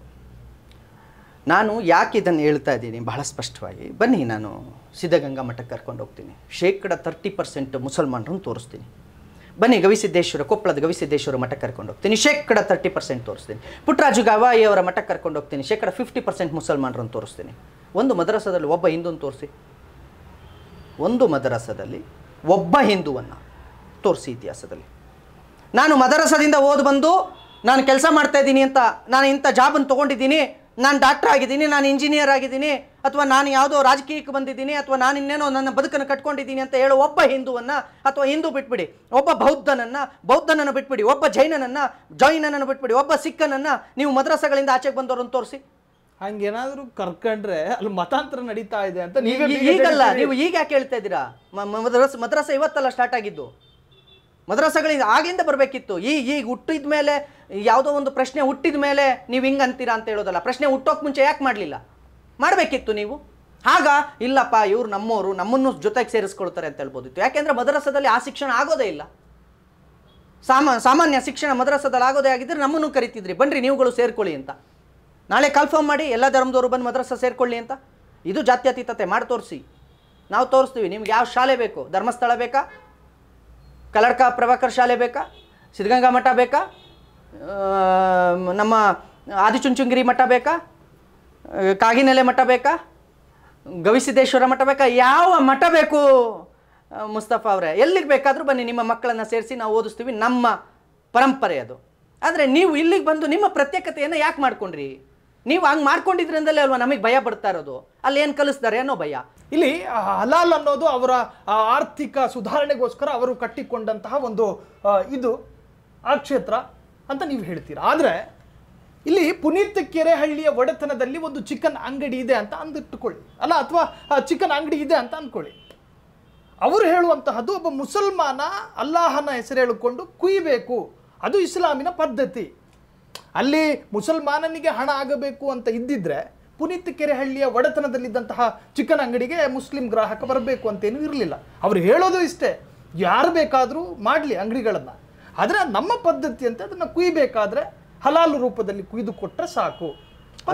ಅದು ಹಲಾಲು. ಮಾಂಸದಲ್ಲಿ ಯಾರೋ ಕಟ್ ಮಾಡೋನಿಗೆ ಅಲ್ಲಿ ಆರ್ಥಿಕತೆ ಹುಟ್ಟೋದೇ ಇಲ್ಲ. ಅದು ನಿಮಗೆ ಸಮಸ್ಯೆನೇ ಅಲ್ಲ. ನನಗೆ ಅದು ಸಮಸ್ಯೆನೇ ಅಲ್ಲ. ನನಗಿರೋ ಸಮಸ್ಯೆ ಹಲಾಲ್ ಪ್ರಾಡಕ್ಟ್ ಹೇಗೆ ಈಗ ನೀವು ಅಪ್ಡೇಟ್ ವರ್ಷನಲ್ಲಿ ನೀವು ನೋಡಿದ್ರೆ ಆಶೀರ್ವಾದ್ ಗೋಧಿ ಪ್ಯಾಕೆಟ್ ಮೇಲಿಂದ ಹಣ್ಣಿನ ಮೇಲೆ ಹಲಾಲ್ ಬರುತ್ತೆ. ನನಗೆ ಹೇಳಿ, ಡ್ರೈ ಫ್ರೂಟ್ಸ್ ಮೇಲೆ ಹಲಾಲ್ ಬರುತ್ತೆ ಹೇಗೆ? ಆ ಡ್ರೈ ಫ್ರೂಟ್ಸ್ ಹಲಾಲ್ ಆಗಬೇಕು ಅಂದರೆ ಏನು ಮಾಡಬೇಕು? ಬ್ಲ್ಯಾಕ್ ಒಂದು ಪೆಪ್ಪರ್ ಬೇಡ, ಪೆಪ್ಪರ್ನೂ ಬಿಟ್ಬಿಡಿ, ಒಂದು ಉಪ್ಪಿನ ಪ್ಯಾಕೆಟ್ ಹಲಾಲ್ ಆಗಬೇಕು ಅಂದರೆ ನಾನು ಏನು ಮಾಡಬೇಕು ಹೇಳಿ? ಈ ಉಪ್ಪಿನ ಪ್ಯಾಕೆಟ್ ಹಲಾಲ್ ಆಗಬೇಕು. ಹೌದು, ಕುರಿ ಮಾಂಸ ಹಲಾಲ್ ಆಗಬೇಕು ಅಂದರೆ ಬಿಸ್ಮಿಲ್ಲಾ ಹೇಳಬೇಕು, ಮೆಕ್ಕ ಕಡೆಗೆ ಮುಖ ಮಾಡಿ ಕಟ್ ಮಾಡಬೇಕು, ಅದು ಓಕೆ. ಅಪಾರ್ಟ್ಮೆಂಟ್ ಹಲಾಲ್ ಆಗಬೇಕು ಅಂದರೆ ಏನು ಮಾಡಬೇಕು? ಇದ್ಯಾವ ಅಪಾರ್ಟ್ಮೆಂಟ್ ಹಲಾಲ್? ಬೇರೆ ಎಷ್ಟು ಬೇಕು? ದಾಖಲೆಗಳು ಎಷ್ಟು ಬೇಕು ನಿಮಗೆ? ಏನು ಹಲಾಲ್ ಅಪಾರ್ಟ್ಮೆಂಟ್ ಅಂದರೆ ಅಲ್ಲಿ ಹೇಗೆ ಅಂತ ಅಂದರೆ, ಹಲಾಲ್ ಅಪಾರ್ಟ್ಮೆಂಟು ನೀವು ಬಹಳ ಸೂಕ್ಷ್ಮವಾಗಿ ನೀವು ಗೂಗಲ್ ಮಾಡಿದ್ರೆ ಸಿಗುತ್ತೆ. ಮತ್ತು ಹಲಾಲ್ ಅಪಾರ್ಟ್ಮೆಂಟ್ ಏನಂದರೆ, ನಿಮಗೆ ಅಲ್ಲಿ ಪ್ರತ್ಯೇಕತೆ ಇದೆ. ನೀವು ಹೇಗೆ ಬದುಕ್ಬೋದು, ನೀವು ಇಸ್ಲಾಮನ್ನು ಮಾತ್ರ ಅನುಸರಿಸ್ಕೊಂಡು ಹೇಗೆ ಬದುಕ್ಬೋದು. ಸ್ವಿಮ್ಮಿಂಗ್ ಪೂಲಿಗೆ ಹೆಣ್ಮಕ್ಳು ಅಲೌಡ್ ಇರಲ್ಲ. ಇಸ್ಲಾಂ ಹೇಳುತ್ತಲ್ಲ ಸ್ವಿಮ್ಮಿಂಗ್ ಪೂಲಿಗೆ ಹೆಣ್ಮಕ್ಳು ಇಳಿಬಾರ್ದು ಅಂತ. ಈಗ ನಾನು ಹೇಳ್ತೀನಿ ಆ ಅಪಾರ್ಟ್ಮೆಂಟ್ಗಳನ್ನು ಹಿಂದೂಗಳು ಕೊಳ್ಬೇಡಿ ಅಂತ. ಈಗ ಹೇಳ್ತೀರಾ ನೀನು ಮುಸ್ಲಿಂ ವಿರೋಧಿ ಅಂತ. ತುಂಬ ಆಡು ಭಾಷೆಯಲ್ಲಿ ಹೇಳ್ತಿದ್ರು, ದುರ್ಕರಿಲ್ಲದ ಊರು ನರಕದಂತೆ ಕಣೋ ಅಂತ ಆಡು ಭಾಷೆಯಲ್ಲಿ ಹೇಳ್ತಿದ್ರು. ಇದನ್ನು ಅಂದರೆ ಇರಬೇಕು ಅಂತ, ಒಂದು ಊರು ಅಂದಮೇಲೆ ಇರಲೇಬೇಕು ಸಾಬ್ರು ಅಂತ. ಇದು ಹಳ್ಳಿ ಭಾಷೆ, ಆಡ್ ಭಾಷೆ. ಸಾಬ್ರ ಇಲ್ಲ ಅಂದ್ರೆ ಊರಲ್ಲ ಅದು ಅಂತ ಹೇಳ್ತೀವಿ. ಹಾಗಾದ್ರೆ ಜೈ ಶ್ರೀರಾಮ್ ಅಂತ ಹೇಳಿ ಮನೆಯಲ್ಲಿ ನಿರ್ಭಯವಾಗಿ ಮಲಗುವಂತಹ ಹಿಂದೂ ಅಷ್ಟೇ ಅಲ್ಲಾಹು ಅಕ್ಬರ್ ಅಂತ ಹೇಳಿ ನಿರ್ಭಯವಾಗಿ ಮಲಗುವ ಮುಸಲ್ಮಾನಿಗೂ ಸಮಾನವಾದ ಸ್ವಾತಂತ್ರ್ಯ ಇದೆ ಅಂತ ನೀವು ಒಪ್ಕೋತೀರಾ? ಯಾವ ಧಾರ್ಮಿಕತೆಯು ಸಮಾಜಕ್ಕೆ ಇನ್ನೊಬ್ಬರಿಗೆ ತೊಂದರೆ ಕೊಡುವಂತಾಗಬಾರ್ದು. ಅದು ಯಾವುದೇ ಆಗಲಿ, ನಾನು ನಿಮಗೆ ತೊಂದರೆ ಕೊಡ್ತಾ ಇದ್ದೀನಿ, ನನ್ನ ಧಾರ್ಮಿಕ ಭಾವನೆಗಳನ್ನು ನಿಮ್ಮ ಮೇಲೆ ಏರ್ತಾ ಇದ್ದೀನಿ ಅನ್ನೋದಾದರೆ ಅದು 100ಕ್ಕೆ 100 ತಪ್ಪು. ಅದು ನನ್ನ ಸಮಾಜ ಹೇಳಿಕೊಟ್ಟಿರೋ ಮಾತು. 8 ದಿಕ್ಕಿಗೂ ಮೈಕ್ ಹಾಕಿ ನಾನು ಬೆಳಗ್ಗೆ 5 ಗಂಟೆಗೆ ಕೂಗ್ತೀನಿ ಅಂದರೆ ಅದು ಇಸ್ಲಾಮಲ್ಲಿ ಹೇಳಿಲ್ಲ. ನಾನು ಅದನ್ನು ರೆಫರ್ ಮಾಡಿದ್ದೀನಿ. ಎಲ್ಲರೂ ಕುರಾನ್ನಲ್ಲಿ ಮೈಕ್ ಹಾಕಿ ಕೂಗಲೇಬೇಕು ಅಂತ ಏನಾರು ಇದೆಯಾ ಅಂತ. ಯಾಕೆ ಅದು ಬಂತು, ಎಲ್ಲಿಂದ ಬಂತು, ಹೇಗೆ ಉಟ್ಕೊಳ್ತು, ಅಲ್ಲೊಂದು ನಿಯಮಗಳಿರುತ್ತವೆ, ಇಷ್ಟೇ ಶಬ್ದಗಳು ಬರಬೇಕು. ಯಾಕೆ ಅದು ಭಾರತದಲ್ಲಿ ಇಲ್ಲ? ಭಾರತದಲ್ಲಿ ನಾನು ಈಗಲೂ ಹೇಳ್ತೀನಿ, ಅಲ್ಲ, ಈಗ ಇರುವಂತಹ ಪ್ರತಿ ಮಸೀದಿಯು ಕೂಡ ಆ ಒಂದು ನಿಯಮಗಳನ್ನ ಪಾಲಿಸ್ತಾ ಇಲ್ವಲ್ಲ ಸರ್? ನಾನು ತೋರಿಸ್ತೀನಿ. ಶಾಲೆ ಪಕ್ಕದಲ್ಲಿ ಮಸೀದಿ ಮೈಕ್ ಹಾಕಿ ಕೂಗ್ತಾರೆ. ಆ ಶಾಲೆಯವ್ರು ಕಂಪ್ಲೇಂಟ್ ಮಾಡ್ತೀನಿ ಅಂತ ಹೋದ್ರೆ ಹೆಡ್ ಮಾಸ್ಟರ್ನ ಅಲ್ಲಿಂದ ಎತ್ತಂಗಡಿ ಮಾಡಿಸ್ತಾರೆ. ಯಾಕೆ ಈ ಸಂಕುಚಿತ ಮನೋಭಾವಕ್ಕೆ ಬಂದಿದ್ಯಾಕೆ? ನಾನು ಪ್ರಶ್ನೆ ಮಾಡ್ತಾ ಇದ್ದೀನಿ ಅಂದಾಗ ಅದನ್ನು ಧರ್ಮಕ್ಕೆ ಯಾಕೆ ತೋರಿಸ್ತೀರಿ? ಸಮಾಜಕ್ಕೆ ಹೋಗೇ ತಗೊಳ್ಳಿ. ಹೌದು, ಅವರಿಗೆ ಡಿಸ್ಟರ್ಬ್ ಆಗ್ತಿದೆ ಅಂತ ತಗೊಳ್ಳಿ. ಎಷ್ಟು ದೇವಸ್ಥಾನಗಳು ಶಾಲೆಗಳಾಗಿ ಪರಿವರ್ತನೆ ಆಗಿಲ್ಲ? ಒಂದು ಶಾಲೆಗೆ ತೊಂದರೆ ಆಗ್ತಿದೆ ಅಂದಾಗ ಮಸೀದಿನ ಸ್ಟಾಪ್ ಮಾಡಿ, ದೂರ ಹೋಗಿ ಎಲ್ಲಾದರೂ. ನಾವು ದೇವಸ್ಥಾನಗಳನ್ನೇ ಬಿಟ್ಕೊಟ್ಟಿದ್ದೀವಿ ಶಾಲೆಗಳಿಗಾಗಿ. ಆ ಮನಸ್ಥಿತಿಯಿಂದ ಆಚೆಗೆ ಬರಬೇಕಾಗಿರೋ ಸಮಾಜಗಳು ಆ ಮನಸ್ಥಿತಿಯಿಂದ ಆಚೆಗೆ ಬರಲಿಲ್ಲ ಅಂದಾಗ ಇಂಥ ವ್ಯಕ್ತಿಗಳನ್ನು ಹುಟ್ಟಾಕುತ್ತೆ. ನಾನು ಹಿಂಗೆ ಇಷ್ಟು ಕಟ್ಟರಾಗಿ ಹುಟ್ಟದ್ನ? ಪುನೀತ್ ಕೆರೆಹಳ್ಳಿ ಹಿಂಗಾಗಿದ್ನ? ಇವತ್ತು ಪುನೀತ್ ಕೆರೆಹಳ್ಳಿ ಅಂದಾಗ 80% ಮುಸ್ಲಿಂ ಸಮಾಜ ವಿರೋಧಿಸ್ತಾ ಇದೆ. ಇಲ್ಲಿ ಪ್ರತಿ ವ್ಯಕ್ತಿಗೂ ಒಬ್ಬ ಗುರು ಅನ್ನೋದು ಇರ್ತಾನೆ. ಯಾರು ತಮ್ಮ ಗುರು? ಪ್ರಮೋದ್ ಮುತಾಲಿಕ್ ಅವರ ನಾನು ಧೈರ್ಯವಾಗಿ ನಾನು ಇದನ್ನೆಲ್ಲ ಕಡೆ ಹೇಳ್ತೇನೆ. ಚಕ್ರವರ್ತಿ ಸೂಲಿಬೆಲೆಯವರು. ಚಕ್ರವರ್ತಿ ಸೂಲಿಬೆಲೆಯವರು ಯಾವ ರೀತಿ ಗುರು ಅಂತ ಕೇಳಿ. ಯಾವ ರೀತಿ ಗುರು? ಏಕಲವ್ಯನಿಗೆ ದ್ರೋಣಾಚಾರ್ಯರಿದ್ದಂತೆ. ನಾನು ಅವರನ್ನು ಹೋಗಿ ಅವ್ರ ಜೊತೆ ಕುಳಿತು ಕಲಿತ ವ್ಯಕ್ತಿ ಅಲ್ಲ. ಅವರನ್ನು 2005ರಿಂದ ನಾನು 2006 ನಾನು SSLC ಮುಗಿಸಿದ್ದು 6-7 SSLC ಮುಗಿಸಿದ ಮೇಲೆ ನನಗೆ ಸ್ವಲ್ಪ ಈ ವೆಬ್ಸೈಟು ಅಥವಾ ಇದನ್ನು ಯೂಸ್ ಮಾಡುವಂಥ ಸಣ್ಣ ಒಂಚೂರು ನಾಲೆಡ್ಜ್ ಬಂದಿತ್ತಾಗ ಎಲ್ಲೋ ಸೈಬರ್ಗೆ ಹೋಗೋದು, ಮತ್ತೆಲ್ಲೋ ಕಂಪ್ಯೂಟರ್ ಕ್ಲಾಸ್ಗಳಿಗೆ. ಆಗ ನಾನು ಅವರ ವಿಡಿಯೋಗಳನ್ನು, ಅವರ ವಿಚಾರಗಳನ್ನು. ನಿಮ್ಮ ಹಿಂದುತ್ವದ ಗುರು ಅವರಲ್ಲ? ನನ್ನ ಹಿಂದುತ್ವದ ಗುರು ಹಿಂದೂ ವಿರೋಧಿಗಳು. ಚಾಮುಂಡಿ ತಾಯಿಯನ್ನು ವೇಶ್ಯೆ ಅಂತ ಒಬ್ಬ ಪೋಸ್ಟ್ ಮಾಡಲಿಲ್ಲ ಅಂದಿದ್ರೆ ಪುನೀತ್ ಕೆರೆಹಳ್ಳಿ ಹುಡ್ತಾನೆ ಇರಲಿಲ್ಲ. ಪುನೀತ್ ಕುಮಾರ್ ಆಗಿ ಅವನ ಜೀವನ ಅವನು ನಡೆಸ್ಕೊಂಡು ಹೋಗ್ತಾ ಇದ್ದ, ಟ್ಯಾಕ್ಸಿ ಡ್ರೈವರ್ ಆಗಿ. ಹಾಂ. ಎರಡನೇದು ಸಂಪೂರ್ಣ ಕುಟುಂಬವನ್ನು ತೊರೆದು ಬಂದು ಈ ರೀತಿ ಮಾಡಲಿಕ್ಕೆ ಕಾರಣ, ನಾನು ಒಂದು ಪ್ರತಿಷ್ಠಿತ ಚಾನಲ್ನಲ್ಲಿ ಕಾಮಿಡಿ ಆ್ಯಕ್ಟರ್ ಆಗಿ ನಾನು ಸೇರಿಕೊಂಡಿರ್ತೀನಿ. ಶೂಟ್ ಇನ್ನೇನಾಗುತ್ತೆ, ನಾನು ಒಬ್ಬ ವೆರಿ ಇಂಟ್ರೆಸ್ಟಿಂಗ್ ಫಸ್ಟ್ ಒಬ್ಬ ಕಾಮಿಡಿ ಅಂದರೆ ನಾನು ಬಹಳ ಇಷ್ಟಪಟ್ಟು ಬೆಂಗಳೂರಿಗೆ ಬಂದಿದ್ದೆ ನಾನೊಬ್ಬ ಹಾಸ್ಯ ಕಲಾವಿದನಾಗಬೇಕು ಅಂತ. ನಾನು 8 ವರ್ಷಗಳ ರಂಗಭೂಮಿಯಲ್ಲಿ ನನ್ನನ್ನು ನಾನು ತೊಡಗಿಸ್ಕೊಂಡಿದ್ದವನು. ನಾನೊಬ್ಬ ಕಲಾವಿದನಾಗಬೇಕು ಅನ್ನೋ ಬಹಳ ದೊಡ್ಡ ಆಸೆಯಿಂದ ಬಂದದ್ದೇ. ಹಾಗೆ ಇದ್ದಂಥ ವ್ಯಕ್ತಿ ಯಾವುದೋ ಒಂದು ವಿಚಾರದಲ್ಲಿ ಪ್ರಶ್ನೆ ಮಾಡ್ದ. ಯಾವುದೋ ಹೀಗೆ ಚಾಮುಂಡಿ ತಾಯಿನ ವೇಶ್ಯೆ ಅಂದರು ಅಂತೇಳಿ. ನಾನು ಚಾಮುಂಡಿ ತಾಯಿಯನ್ನು ಎಷ್ಟು ಗೌರವಿಸ್ತೀನಿ, ಪ್ರೀತಿಸ್ತೀನಿ, ಎಷ್ಟು ಆರಾಧಿಸ್ತೀನಿ ಅನ್ನೋದು ನನ್ನ ಭಾವನೆ. ಅದು ನಿನಗೆ ಯಾರು ಹಂಗೆ ಅನ್ಲಿಕ್ಕೆ ಪರ್ಮಿಷನ್ ಕೊಟ್ಟಿತ್ತು? ನಿನಗಿಷ್ಟ ಇಲ್ಲ, ಪೂಜೆ ಮಾಡಬೇಡ, ಬರಬೇಡ ನೀನು. ಆದರೆ ಆ ತಾಯಿಯ ಬಗ್ಗೆ ನೀನು ಕೆಟ್ಟದಾಗಿ ಕರಿತೀಯ ಅಂದಾಗ ನಾನು ಅದನ್ನು ಪ್ರಶ್ನೆ ಮಾಡಿದೆ. ಅದರ ವ್ಯಾಪ್ತಿ ಎಷ್ಟಕ್ಕೆ ಹೋಯ್ತು ಅಂದರೆ ಹುಡುಕೊಂಡು ಬರೋವರೆಗೂ ನನ್ನನ್ನು ವಿರೋಧಿ ಮತಾಂಧ ಅಂತ ಕರೆದ್ರು, ಎಲ್ಲ ಅಂದರು, ಹುಡುಕೋ ಜಗಳ ಮಾಡಿ ಒಡೆಯೋ ಮಟ್ಟಕ್ಕೆ ತನಕ ಬಂದರು. ಆಗ ಪುನೀತ್ ಕೆರೆಹಳ್ಳಿ ಉದ್ಭವವಾಗಿತ್ತು, ಅಲ್ಲಿಂದ ಹೋರಾಟ ಉದ್ಭವವಾಗಿದ್ದು. ಅದೇನಾಗೋಯ್ತು, ಬರ್ತಾ ಬರ್ತಾ ಬರ್ತಾ ಬರ್ತಾ ಬರ್ತಾ ಸಿದ್ದರಾಮಯ್ಯನವ್ರಿಗೆ ಮಾತಾಡಿದ್ದಾಗಿರ್ಬೋದು, ಇವೆಲ್ಲ ಸೋಷಿಯಲ್ ಮೀಡಿಯಾದಲ್ಲಿ ವೈರಲ್ ಆಗಿತ್ತಲ್ಲ. ನಾನು ನನ್ನ ಹಾಸ್ಯ ಕಲಾವಿದನಾಗಿ ಸೇರ್ಕೊಂಡು ನಾನು ಆಲ್ರೆಡಿ ಫಸ್ಟ್ ಸೆಲೆಕ್ಟು, ನಿಮಗೆ ಹೇಳ್ತೀನಿ, 15 ಜನರನ್ನು ಸೆಲೆಕ್ಟ್ ಮಾಡ್ಕೊತಾರೆ ಕಾಮಿಡಿ ಶೋಗೆ. ಅದರಲ್ಲಿ ನಾನು ಮೊದಲನೇವನು. ಪ್ರತಿಷ್ಠಿತ ಚಾನಲ್ ಬೇರೆ ಯಾವುದಲ್ಲ, ನಾನು ಕೂಡ ಒಬ್ಬ ಮೊದಲನೇ ವ್ಯಕ್ತಿ.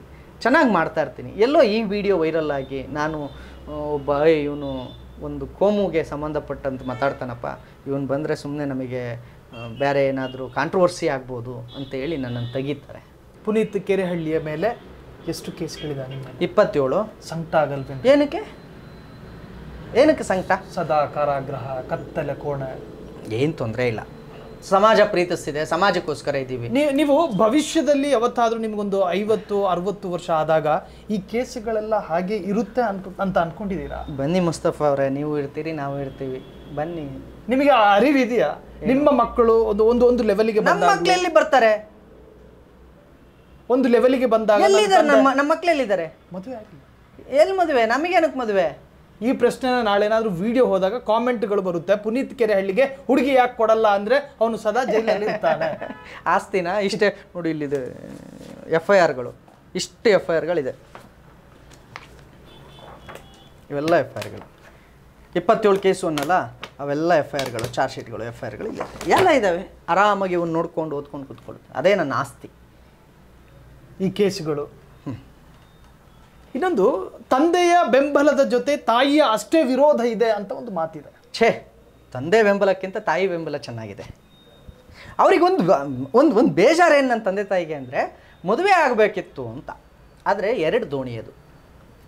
ನಾನು ಮದುವೆ ಆದರೆ ನನ್ನ ಸಂಸಾರವನ್ನು ನಾನು ನೋಡಬೇಕಾದಂಥ ಜವಾಬ್ದಾರಿ. ನಿಮಗೆ ಗೊತ್ತಿರಲಿ, ಯಾವುದೇ ಜವಾಬ್ದಾರಿಯನ್ನು ಹೆಗಲ ಮೇಲೆ ಹಾಕ್ಕೊಂಡ್ರೆ ಅಷ್ಟೇ ಪರಿಪೂರ್ಣವಾಗಿ ನಿಭಾಯಿಸುವನು ನಾನು. ಎಲ್ಲೂ ರಾಜಿ ಆಗಲ್ಲ, ಯಾರೊಟ್ಟಿಗೂ ರಾಜಿ ಆಗಲ್ಲ. ನಾನು ಹೋರಾಟ ಆದ್ರೂ ಹಾಗೆ ಮಾಡ್ಕೊಂಡು ಬಂದಿದ್ದೀನಿ, ಅದು ನನ್ನ ಜವಾಬ್ದಾರಿ. ಯಾರೊಂದಿಗೂ ನಾನು ರಾಜಿ ಆಗೋಲ್ಲ. ಇನ್ನು ಸಂಸಾರಕ್ಕೆ ಕೇಳಿದ್ರೆ ನನಗೆ ಅಲ್ಲೂ ಅದೇ ಜವಾಬ್ದಾರಿ. ಆಕೆಗೆ ಒಂದು ಚೂರು ಸಣ್ಣ ಕೊರತೆಯೂ ಬರದಂತೆ ಸಾಕುವ ಜವಾಬ್ದಾರಿ ನಂದು. ಆ ಜವಾಬ್ದಾರಿಯನ್ನು ಅಷ್ಟೇ ಚೆನ್ನಾಗಿ ನಿಭಾಯಿಸ್ತೀನಿ. ಅದನ್ನು ನಿಭಾಯಿಸೋಕೆ ಹೋದಾಗ ಇದಕ್ಕೆ ಮೋಸ ಆಗಬಾರ್ದು, ಇದನ್ನು ನಿಭಾಯಿಸೋಕೆ ಹೋದಾಗ ಅದಕ್ಕೆ ಮೋಸ ಆಗಬಾರ್ದು ಅಂತೇಳಿ ನಾನು ಸಂಸಾರ ಜೀವನವನ್ನು ತೊರೆದಿರುವಂಥ ವ್ಯಕ್ತಿ. ಪ್ರೀತಿ, ಲವ್ವು ಈ ಥರ. ಯಾಕಂದರೆ ಅಯ್ಯೋ, ನೀವು ಎಲ್ಲೆಲ್ಲಿಗೆ ಹೋದ್ರಿ? ನಿಮ್ಮನ್ನು ನೋಡುವಾಗ ಆಲಸ್ಯ ಬರದೇ ಇರುವಂತಹ ಮುಖಛಾಯೆ ಹೊಂದಿರುವ ಪುನೀತಿಗೆ ಲವ್ ಇಲ್ವಾ ಎನ್ನುವಂತಹ ಒಂದು ಪ್ರಶ್ನೆ. ಯಾವ ಫಸ್ಟ್ ಕ್ರಶ್ ಯಾವಾಗ? 2010